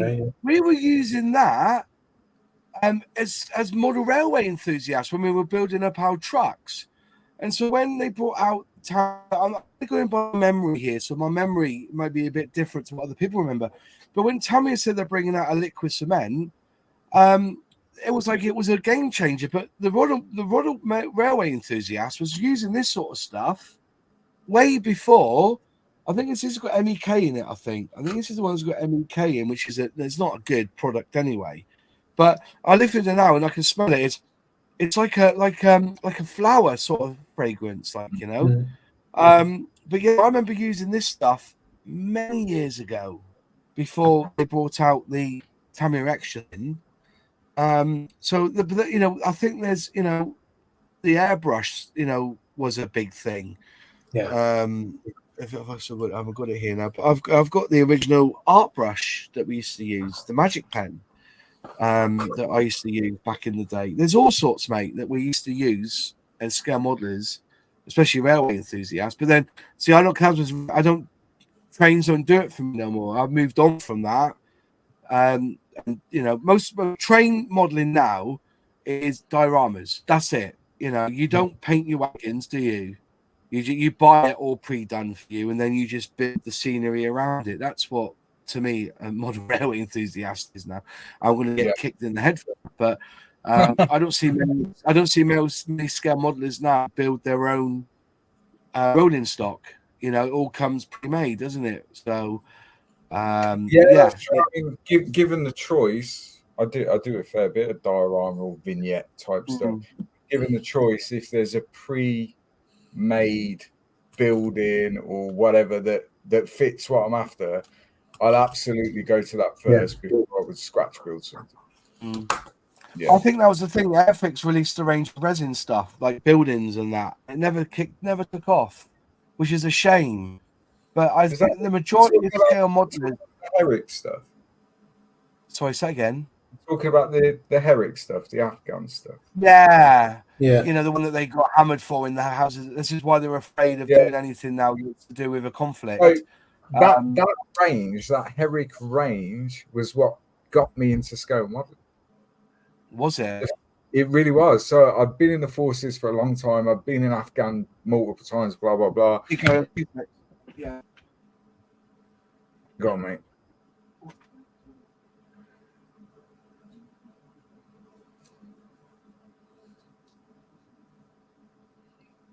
Talk amongst yourselves. Nice to see the chat. Nice everybody.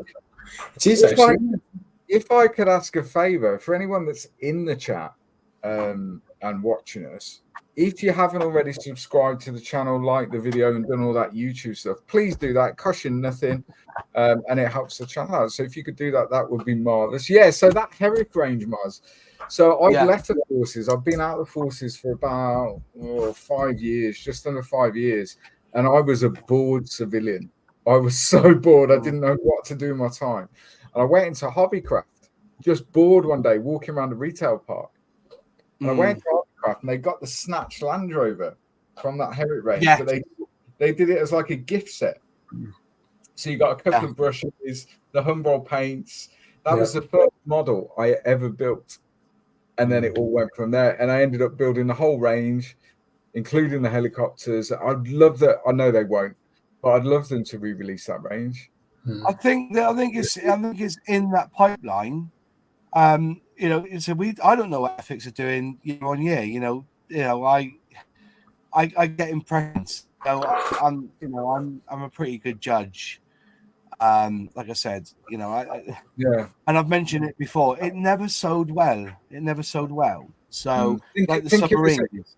Do you think it was maybe a little bit too niche? 148 scale was Tamiya's baby, isn't it? Yeah, but it was so specific, wasn't it? It was Operation Herrick, you know. So it was the only Land Rover that Airfix ever done, apart from the one that was in the Bloodhound. Yeah, and from what I can remember, I mean, I had nothing to sort of compare it against at that time. But from what I can remember, every single kit I built from that range was brilliant. It went together well. It looked like it was supposed to look. You know, the Jackal, the Coyote, the Warrior, the Lynx.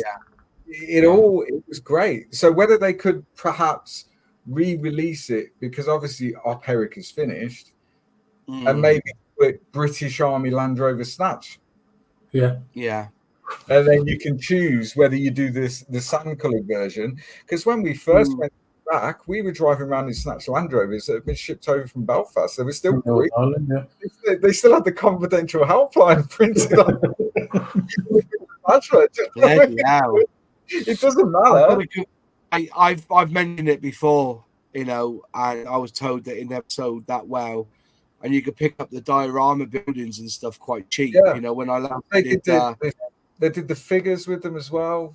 You know, the vehicle sets. You still got them, Luke? Hey? Have you still got them?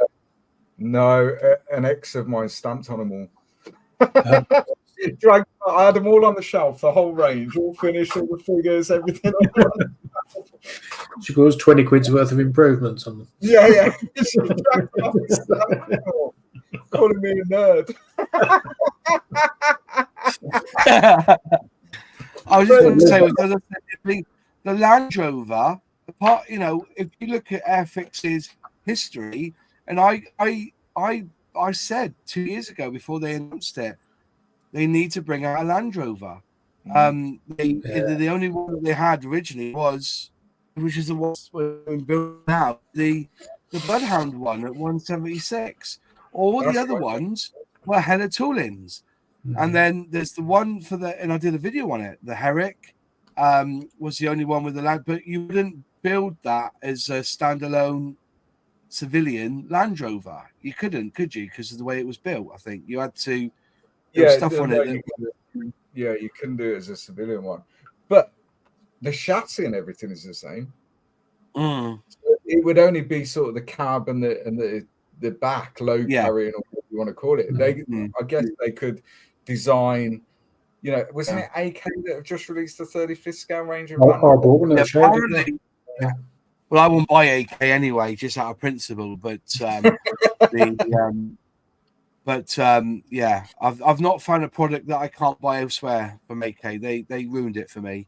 But anyway, you know, I have been tempted by that. I have, you know, because they get 6 different variants. There's like a wrecker. There's there's a few, isn't there? There's a few. So 2023 was the Sea King for you. Yeah. We've just had the 2024 launch from Airfix. How did you feel about that? Yeah, there is debate about that amongst scale modelers. I was really pleased. There was the Liberator, which has been asked for. I've heard people ask for it. I'm not blind to what I read on Twitter. You see that what kit shall we release this year, or what please see in the range? The one that got me, the Bulldog. That engine of that Bulldog from the first shot, the first shot images looks sublime. Looks really, really good. Yeah. But ultimately, for that, you know, it's something that we've been crying for, a very accurate, especially Bravo November, as the scheme as well. It's you know, I think, and there's more to come. Yeah, they released a lot of kits last year. They haven't released as many this year, but at the end of the day, Airfix as a company have to look at where they place their eggs. We were very blessed by the surprise announcements of the SRN1, for instance, as a vintage classic. The Messerschmitt 410, which we knew was on the way anyway. You know, we had murmurings way before then that they were going to bring out a Messerschmitt 410. See, I would have thought the Messerschmitt 410 made a really good addition to the launch this year, but they decided to bring it out in November, which probably boosted their sales before Christmas. And it was one of those kits that they announced on the Friday, you could buy on the Saturday. Yeah. You know, it caused there's a little bit of heartache there because certain people was able to build it before the rest of us did. But so what? You know, it's that wasn't an Airfix decision, really. You know, we totally get that. I think next year there's going to be a lot more in scope of what they're going to do with these. Yes, last year, and if you are. Go on, mate. I'm going to say, if you were disappointed in the launch, you have to remember that there's a team of 7. They released a lot of what I would call tools with new parts, etc., or new schemes last year. A few more vintage classics. But with the new tooling, they're on par with what they did last year, really. And you know there's going to be a couple more coming through. But considering what they released last year, you know, and the extras that they put through, what do you have the right to be disappointed? Even, you know, I think you should be more disappointed in what they've not released than what they have. For me, I watched it. I watched your stream as they were, you know, announcing, and then the chat afterwards and stuff. I was excited by the 2024 announcement. To be honest, there was a minimum of 3 kits there that I pre-ordered straight away. Yeah. So for me, and that Bulldog totally left the field. No one really expected an interwar biped. But what an interesting subject from a modelling. Like, I'm excited about it. The Shannon class lifeboat. Lifeboat was probably my favourite. That one. Fantastic. As a quick build kit, you know, you spend a few hours putting it together. You're into paint, done. Brilliant. 20 quid. What's not to like? Also, imagine the money that's going to be raised for the RNLI because of that release. Absolutely. Think of that. I thought it was great. Yeah. I thought it was great. And what I did like last year about their sort of shock releases, if you like, or their surprise releases, like you say, they announced it on a Friday. You could buy the kit on a Monday. It was good to go. Do you know what I mean? And that such a clever marketing thing. That was good. Because Mark. That was. like Trumpeter, they announced their kit at the start of the year. You don't see it till December that year. You've lost the hype. You've lost the excitement about it. Whereas Airfix and last year had that down so well. We're having a day at the Seeking base. We're going to talk about the kit, what we've designed it, we've researched it, blah, blah, blah. Bang. Within a month, the kit's on your bench. Like you can't. And that was well, they tried to, I think, as I said, it was an honor and a privilege to be invited to the Airfix 124 Spitfire Day. Yeah. You know, they just said, do you want to come up to Duxford? We were having a day at Spitfire. Do you want to come up? They never even mentioned to me there was going to be a model at all in. And I just said, when I was up there and I was just filming away and I was, you know, they didn't say I couldn't film, but I was filming it anyway. And I was putting it out there. And I came back and did a video on it. And I was tweeting pictures, everything, boom, boom, boom, boom, boom, just backing it out there. And I was really impressed with as soon as I tweeted that first pic of the Spitfire, it was retweeted everywhere. You know, what I saw on the screen. The only thing was, though, is that I got copyright striked because I was recording the video of it, you know, with their background music. And there was no way, you know, oh, bollocks. I lost all that money from the first 4,000 views because I got all those views. The next thing, I got a copyright strike on the music, but I lost all that money from the original, you know, it was a bit of a kick in the ass. But it worked. It worked really, really well. And then they did it with the Seeking. You know, we all signed. Well, we didn't sign, but we were told to keep it quiet, and we all kept it quiet. You know, and we went, and there was the Seeking. I thought they were going to do a Lynx or something, you know, but no, they brought out this Seeking.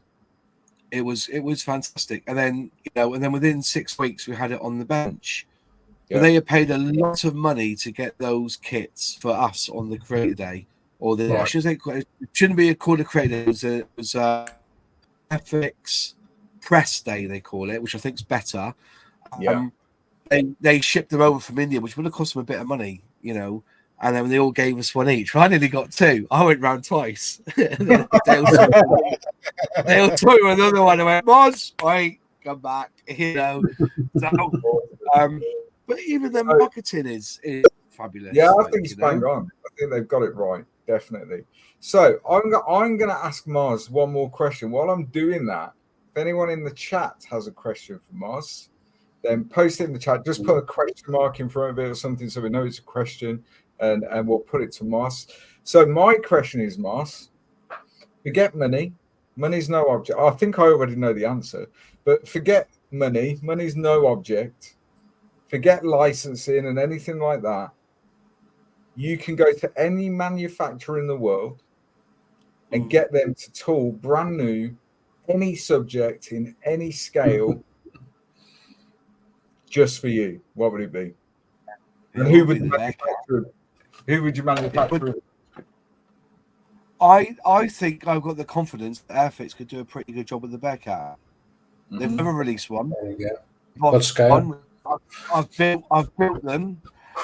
And the thing is, though, is that they've got the best example of a Bearcat right on their front door in Duxford. I go to Duxford, and there it is in its glory. And if you speak to the pilot who flies it, out of them all, you know, he flies all those American prop planes at Duxford. His favourite one is the Bearcat. And they've tempted me for years with it because they'd often put a tweet up saying, hear the sound of the Bearcat. It's a beautiful plane. People say that's some shit. All right. No, it's if only they released it 5 years earlier. If only they have got that, you know, it's and even then it was used as the Blue Angels. They used them for a while in their display. Yeah. See, I'd never heard of a Bearcat until I watched your stream, and then I went and looked, and I thought, that's a nice looking aircraft. Yeah. So what scale would you get Airfix to make it for you? In all three. In all three. I think, do you know what, in all jestingness, if you want a starter set to build, or you want to give some, if you're willing to You only need 2 colours, by the way, just that blue. That's all you really need, and a bit of green and a bit of yellow, or black for the prop. But if you want to give somebody a plain build, the Boss 172nd Easy Assembly Bearcat is a delight. I've built 3 so far. That's a delight. Really is a delight. Okay. The trouble with the 148, and they're all the same, whether you get the monogram one or you get the sword one or you get the recent Hobby Boss one, they're a little bit soft. They don't, you know what I mean? When you see a model, you're like, whoa, that's like, it's kind of a meh. But when you build it up, like I said, I built this one up. It's got that beautiful, they could do more with the engine. If you could have the sides up, you got the weaponry underneath as well. This one's in is it not French, is it? I think this is Taiwanese, Thailand, I think it is Thailand. But yeah, if you could get this and you can do 2 skins, you could do the yellow one, which was the B version, the Buzzing Bee one, which is nice. It's a really, it just doesn't have the panache that Airfix would do on this one. I think they could just look a bit better. But what I've done with it, look, it's got highly recommended, or highly commended, I should say, scale model show, which I was really pleased at. Yeah, I think the details are a little bit soft, but it could be made better. The decals were horrible, to be honest. This one, it really took a while to get them. One of them broke up, I think. But yeah, it's delightful. It really, it's just the thought of that plane was out 1942, it's 1944. They would have done marvelous with it. It is the Hellcat's bigger brother, and then Lord the Hellcat or the Corsair or whatever it's. But for American planes, it just entered just as the jets were coming in, which is such a shame. It is like the last hurrah of those prop machines, and it should be lauded really as the last hurrah. And I think so. Yeah, fair one. So only one question in the chat from Daryl Masters, and he's asking you, would you like to see more 124 from Airfix? I think they've got that's their scale, isn't it? If you look at the releases, it's once every 3 to 4 years, apart from that break. Before that it was Celtic West just put in the comment there, Bearcat drinking game is on, because that's the joke. No one's taking the piss about the Bearcat anyway. And after that break, the last time I believe they released a 124th before the Hellcat was the Mosquito. And if you go to scale model shows now, they're going for around 220 quid, 250 quid. I think that you will see a progression of 124. I think they've decided they're going to go for it. They've started the Spitfire. I think the Hurricane needs a refresh, definitely. We'll see how the Mustang goes. But they did release the Spitfire in 124th as a vintage classic, I believe, or before they released the new version. I don't know what they got planned. People keep lauding about, and I think this is a really good shout, is a 124th Lightning, or Lightning 2, the original. We've all built the Lightning from Airfix, but to retool that one into 124th I think that would be a really good add addition. The only trouble is, 124th is big. That would be a monster. Yeah. You couldn't do a 124th Lancaster, could you? You would be buggered, Yeah, absolutely. You could even build it on your bench. No, so it's beyond what most people could comfortably fit on their bench or in their workspace or whatever it is. It's too big. Yeah, but the Lightning is definitely up there as a 124th, most definitely. We have to look at it. They did that Hellcat. And look at that. It was out of stock, wasn't it? They sold out the first run. Second run, so will you try and get one now, apart from, I know that before the split from, what's that hobby shop? Hobbycraft, is it called? Before I know they're back in there now, but they had Hellcats in there for 120, 130 quid. So, I think 20 is their scale. I think a Lightning 2 would be. Is it Lightning? Is Lightning like there's so many Lightnings races. We've got the original Lightning from America, haven't we? We've got the British Lightning, the EEC, BAC Lightning, and then we've got the F-35B Lightning 2.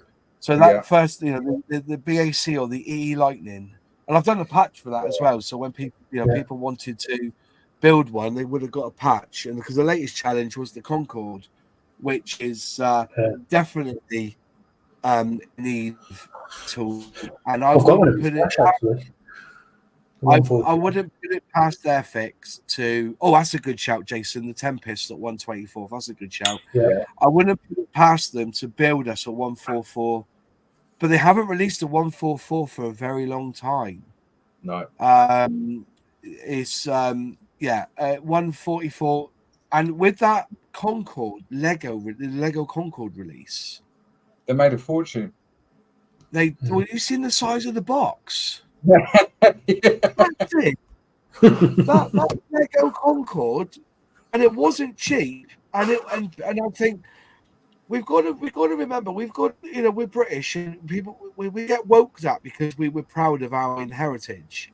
I don't particularly like all of Winston Churchill, but he was the man of the time, and I know he made some bad decisions. I know he did. I get that, but when we go on about the things we've created, the Lightning, the Rotodyne that was pulled from production, things like that. The Concorde is up there. That's something that no one has actually done a decent tooling of.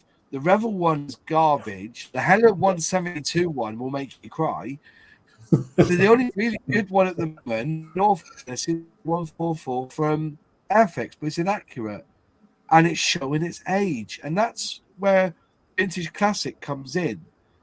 Nigel laughed at me and he said, "Oh, if Revel rebox something, it's a lump of shit, but if Airfix rebox it, it's lovely." And I said, the difference is that Airfix aren't hiding anything from you. They're vintage classics. They are exactly what they say on the tin. And the Concorde, unfortunately, in my opinion, should be a vintage classic now, like the original BOAC Concorde. It's old.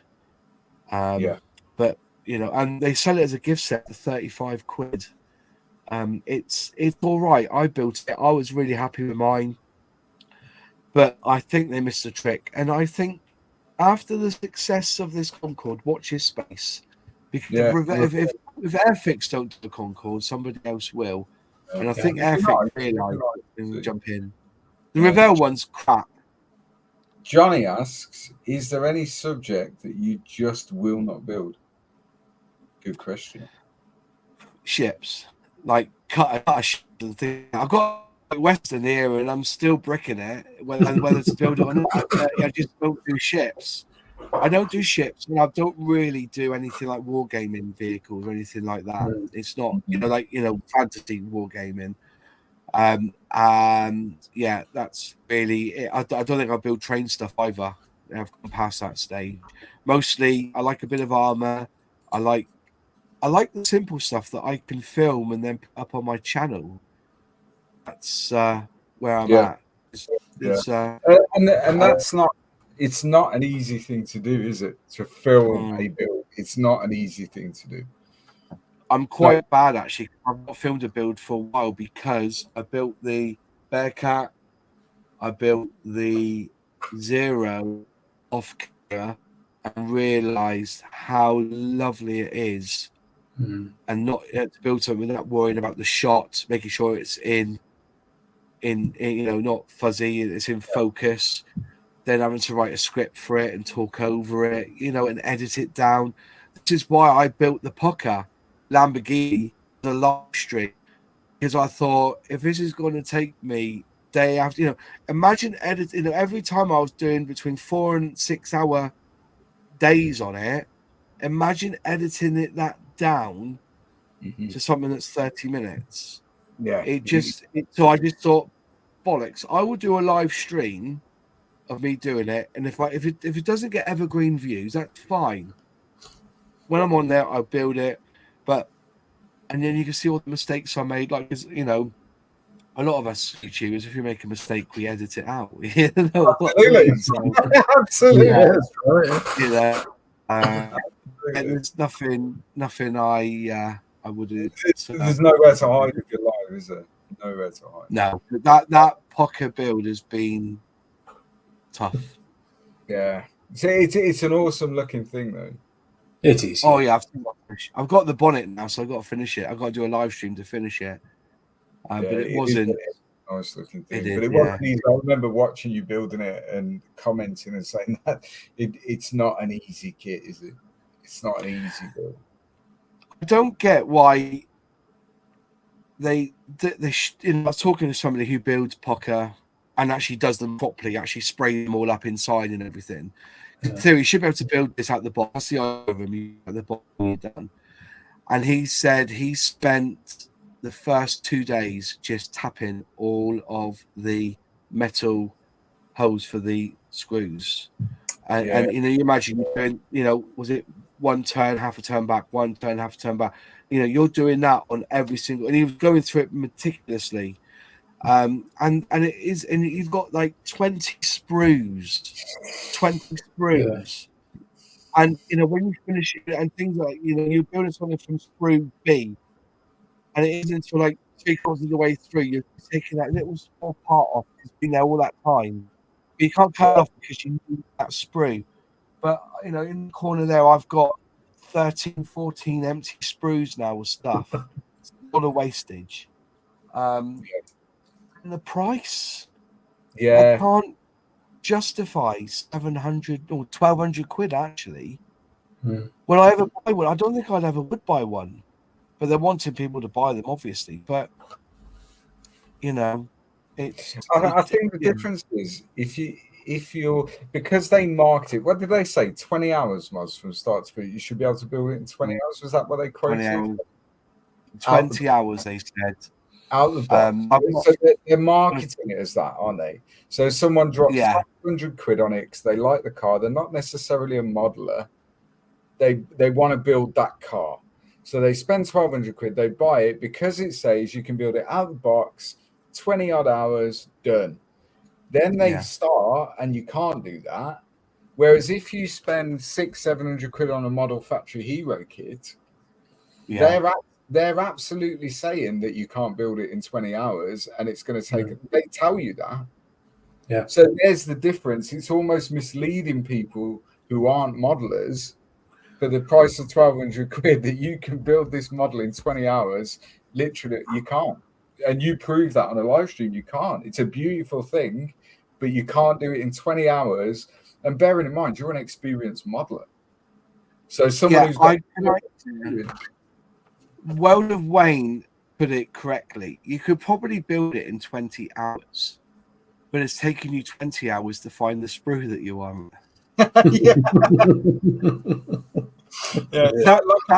a mini art kit. That's it. When you've got so many sprues now, he was quite clever. I actually contacted him beforehand because I watched he's done a couple of builds, and I bought the same screwdrivers he's got. I bought that 3-in-1 oil to dip the screws in to make them. But when you get a bruise on your hand, size of a teacup, because you've been doing this, trying to get that, and the thing is, if you don't house that posi drive or their Phillips properly in, you will shear the head before you would wreck the head before it goes in fully. So you've got to put as much force behind it and gam it in as hard as you can. Because if you don't, and you start removing the head, you've got to unscrew it, chuck that screw away, and put a fresh one in. But I think they overdo you with the screws. But they should have been proper self tappers. If you're having to screw into metal, they should have been self tappers. Yeah, absolutely. But yeah, and the instructions were garbage. It's a shame. They were garbage. Right. Yeah. Celtic West asked, when are you going to paint some figures, Moz? When he comes round and teaches me, motherfucker. I got one from 3D Gizmo, and it's sat here on my bench, and I haven't started yet, but he I don't know whether you saw on Facebook. I put up, or it was my video for the Scale Model Show, the Bugle Call. I did a video because they asked me to video it and put it on my channel. Yeah. If you see if you ever go to the ISCA Scale Model Club display, he will put up there. He's done a Marilyn Monroe and he's done the Band of Brothers. What's he called? Captain. He's Major actually. When he Major. Who's the main character in Band of Brothers? Played by Damien. The ginger hair guy. Yeah, Dick Winters. Yeah. If you get his bust of him, then tell me you can paint fake figures. That man is a genius. Curtis West. Yeah. I've got my beautiful video. It's honestly, I look at it now and I wish that I could, and he said that, because he'll spray it the color that you want, then you spray it blue, because believe it or not, everybody's skin color is blue. But he did this bust of Captain Winters, and it makes you cry because you think, I wish I could be that good, and clearly I'm not. But an absolute. If I got it here, there you go. I know it's on my camera, but that's his Lieutenant Winters. Wow.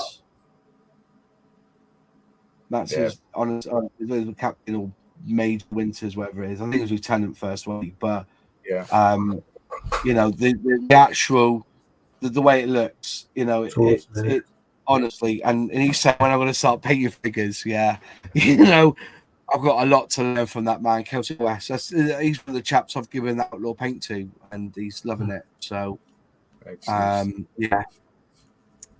maybe soon. I bought figures.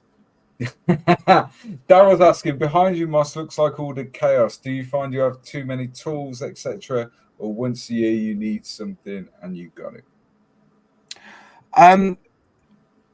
The reason it's organized chaos is because I moved down from the attic about 2 years ago, and I've spent a lot, and I had a lot of, because it was just getting wet up there. That the roof doesn't leak, but it's a trap for moisture.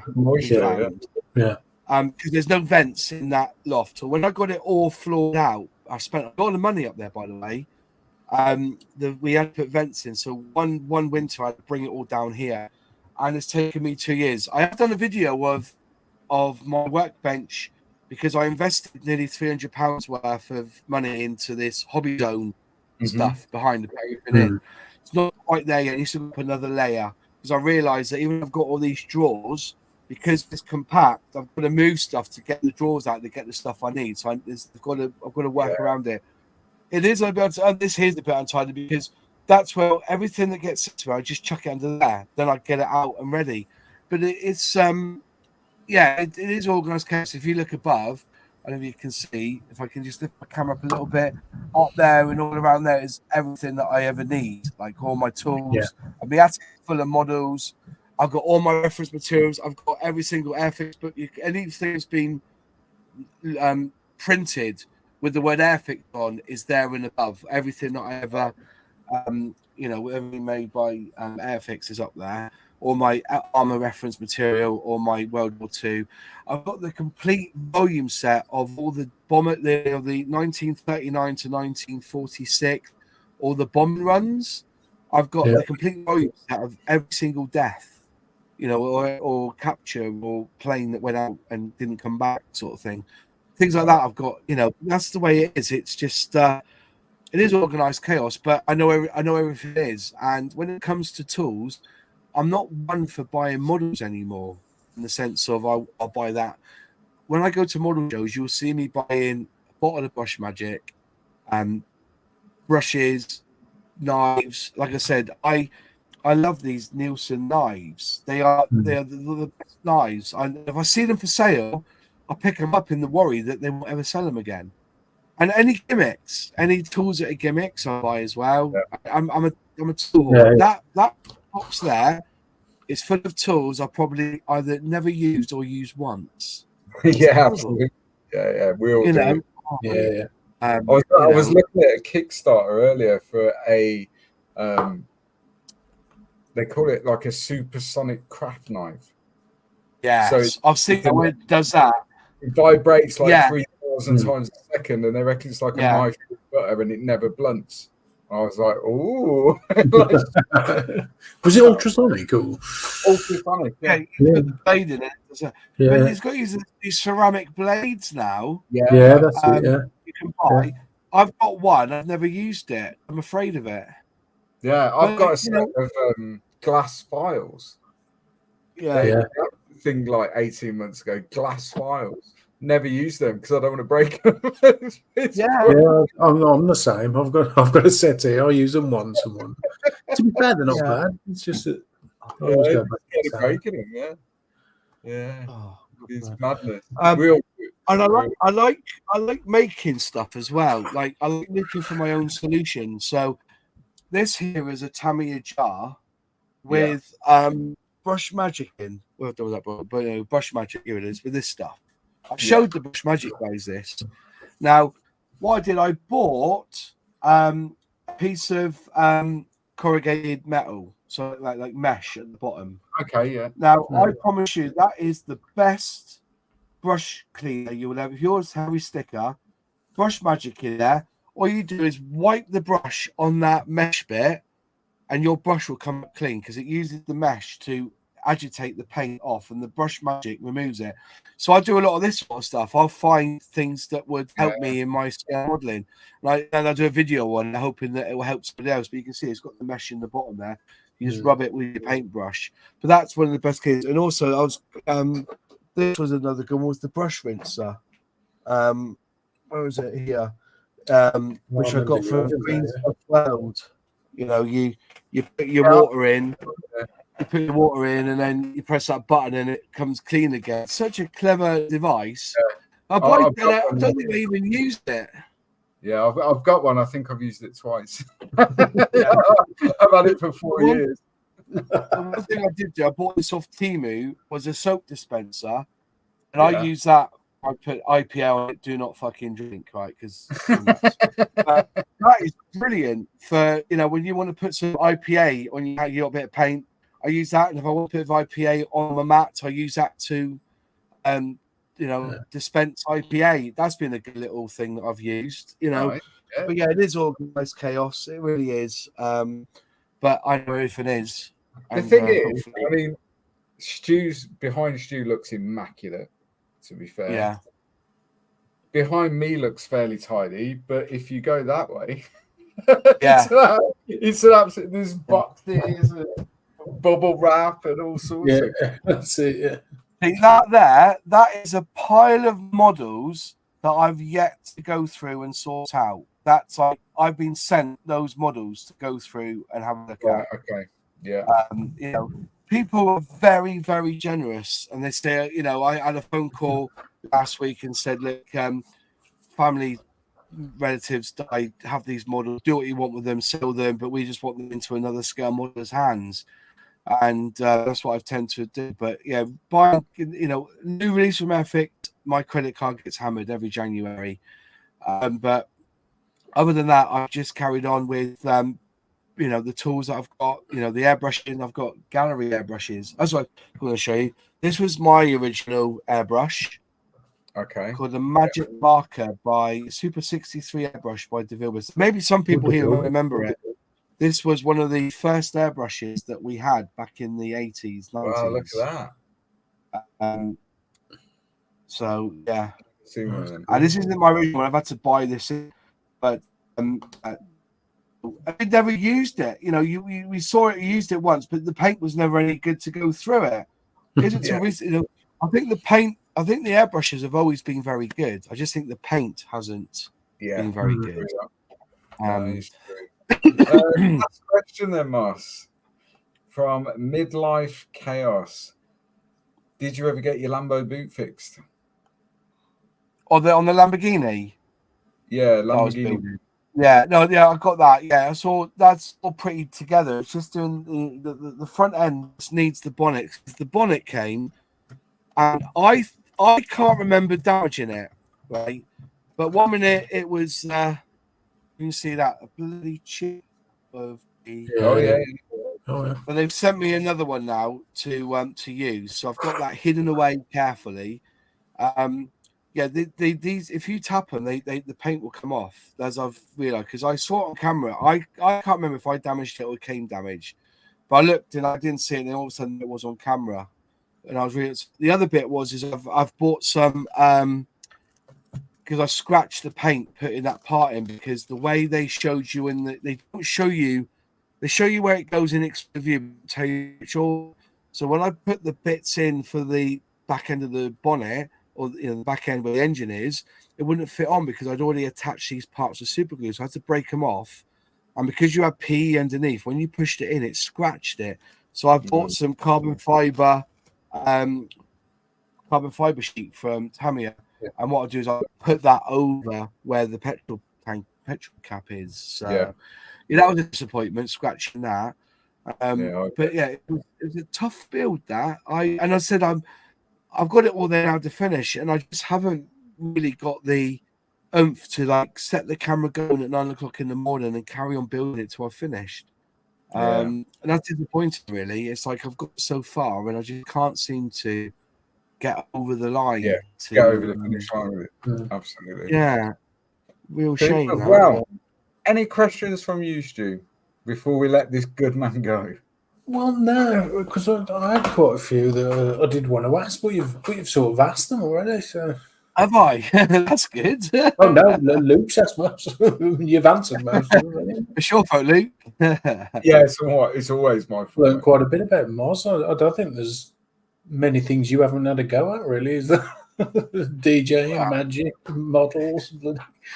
Yeah, if you made you fiber, you would do it. It's that mentality, isn't it? That's right. It's like with this channel, it's like it's got to bring in an income for me, and I've not asked, I'm not begged for money, but I think that upscale modelers should be rewarded for putting effort and time into what we do, and I think it's a real. When I hear some saying, "Oh, the ads and everything are bad news and everything," but they're not there. They're there to bring an income in, because I can spend 2.5 hours producing a video about something with educational scale modeler. And that 2.5 hours, if you go and buy, say, national wages, that's like 35, 40 quid's worth of time that I've invested in that video. Don't think you should, if a scale modeler is saying, "Oh, will you help the channel and and do whatever," I don't think it's a bad way, because you're, as a viewer, are gaining from what they're doing, and there is a cost involved. My live streams, I pay £50 a month. I think it is for StreamYard, but that's because I want to give the viewer the best possible experience by having 1080p and the option of being able to get the program or the show on as many platforms as possible. I think sometimes everything's a cost. What happens is sometimes, so obviously Black Rifle Model Works is a club. It's an IPMS club. How did you do that? You're a brain star for that, because there's a lot involved to become affiliated with IPMS. We had to jump through some hoops because we're a virtual club. So we exist in the social media space. That's how it works. Which was totally alien to them when we first went down that process of, but we did it. But we're the only IPMS club I know that doesn't charge a subscription to its members. Everything that we do, like you say, the StreamYard, the cameras, the Zoom, everything is free to its members. We fund it. We fund everything. And then sometimes people go, "Oh, there's an advert in the middle of your stream." If you want to see the advert, get YouTube Premium. It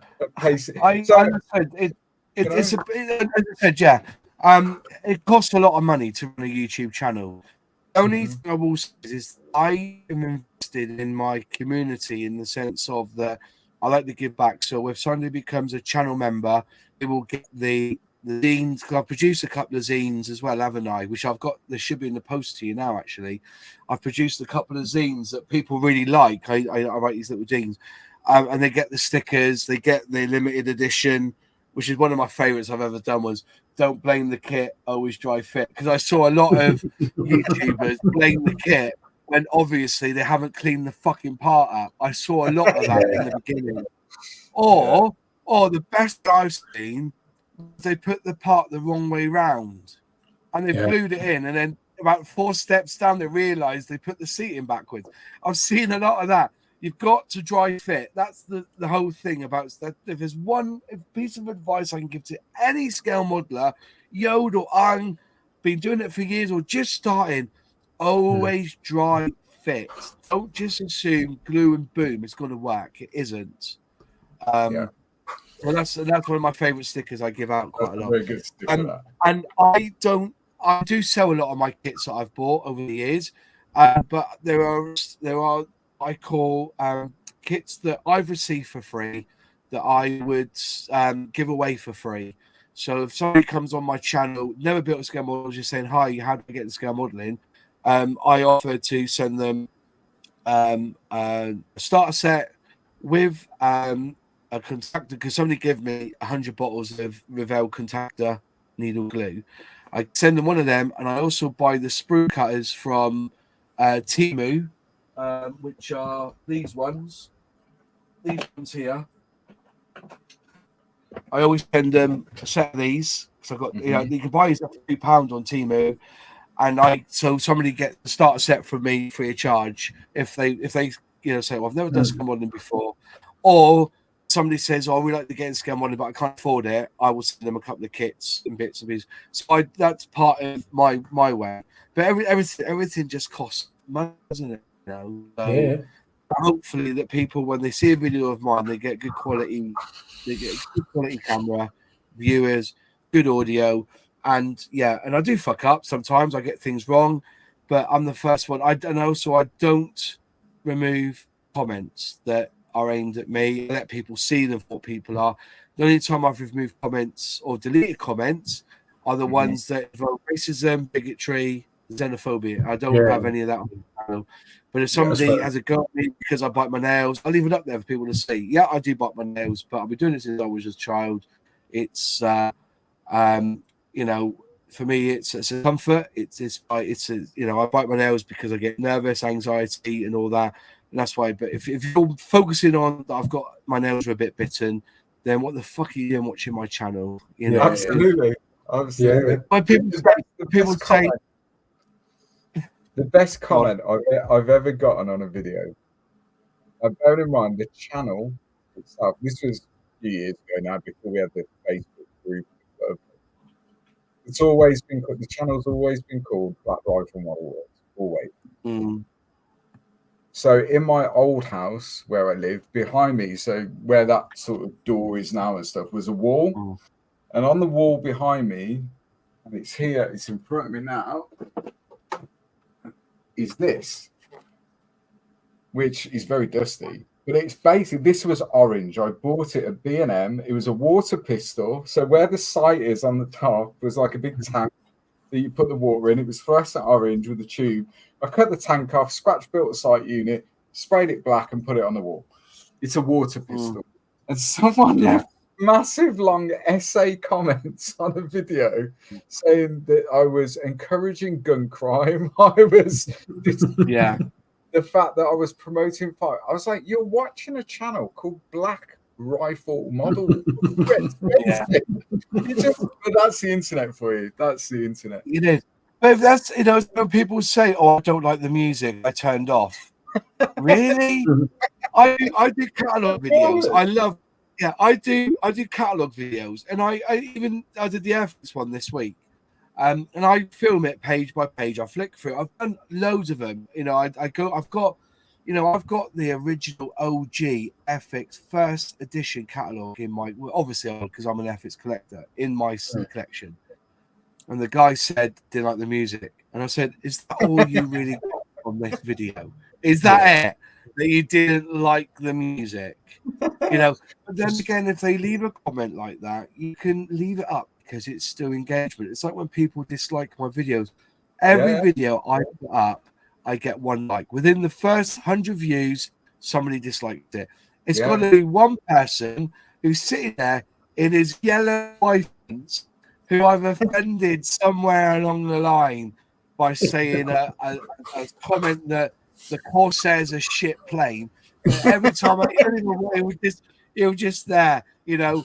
Daddy's behind him still because he's still living at home, being 45, and he goes, "I'm going to dislike that video." And that's the person I believe who dislikes my video every single time. I do not criticize. I do not criticize other YouTubers. I will comment if I see something that certain YouTubers have said I think's inaccurate. I don't mention any names. I will just share my side of how I feel things are. And being an FX boy for 30 years, you know, and I said, you know, like the other day, I've got this out the other day just for a bit of nostalgia. Look at that. The original Airfix motor racing track. Wow. Even comes with EP wheels. You know what I mean?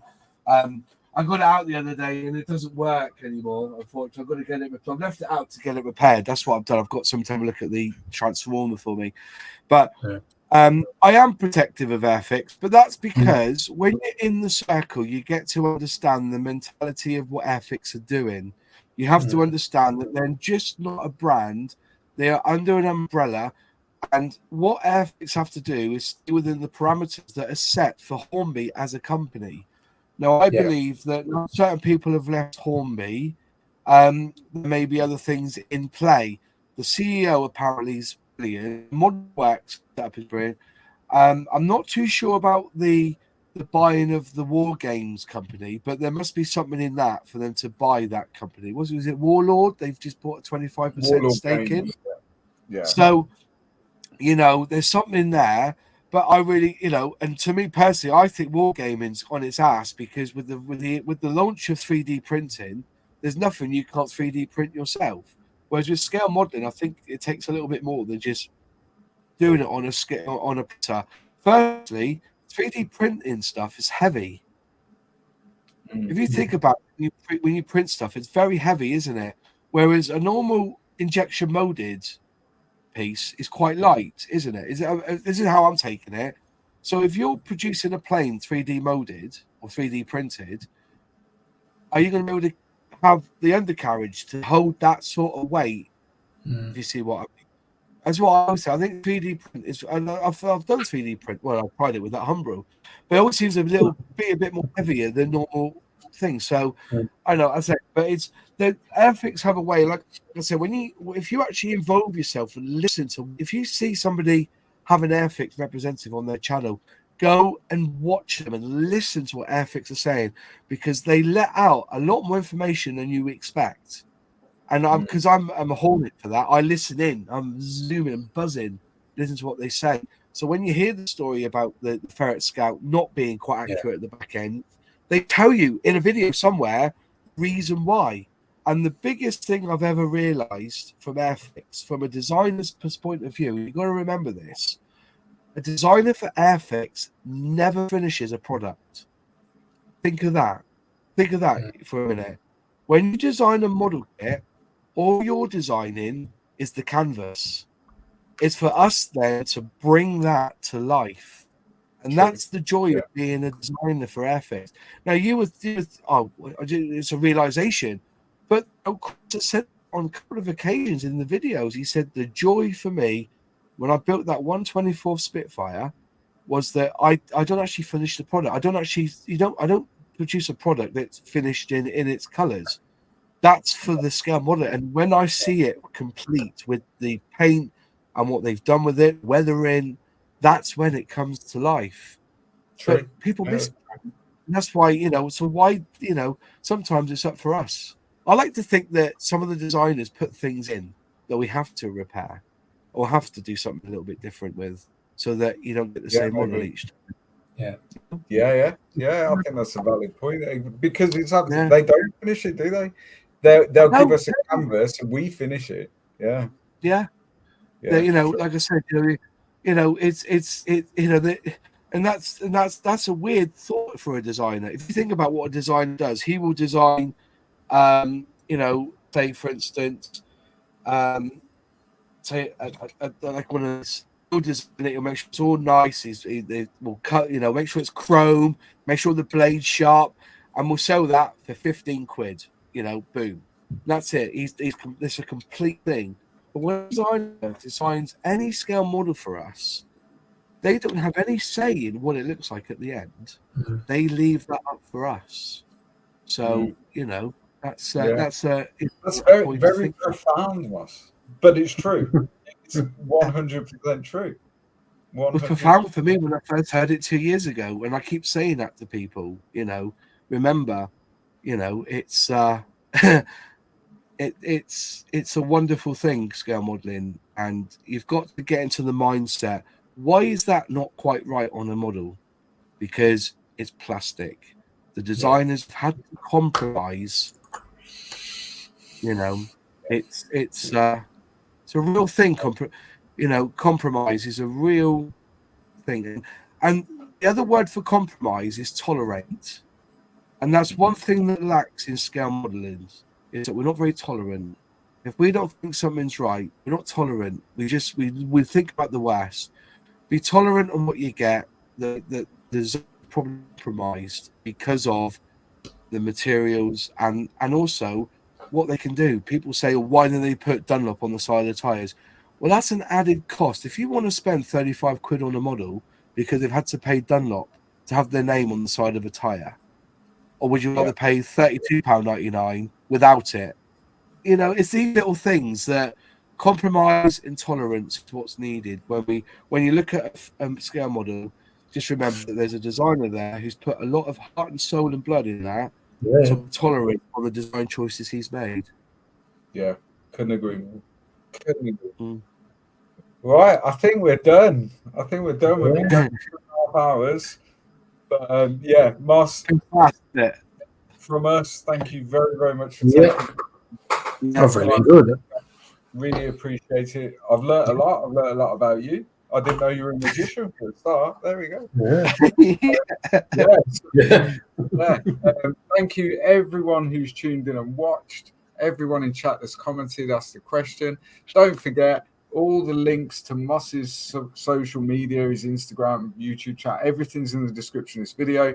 And if you're new here, firstly, welcome. Don't forget to hit the like and subscribe. And we'll see you at the end of the month for our monthly live stream. And Moss, you're back Monday with Airfix and Chill, I'm guessing? Yeah, back on Airfix and Chill. I've just released a video today. A Substack will go out probably Tuesday night. And so I'm halfway through writing an article for that. And then also there'll be an Airfix and Chill on Monday as well. Awesome stuff. Lovely. Thank you very much for watching. Thank you very much. Stay safe. Happy hobbying. Bye-bye.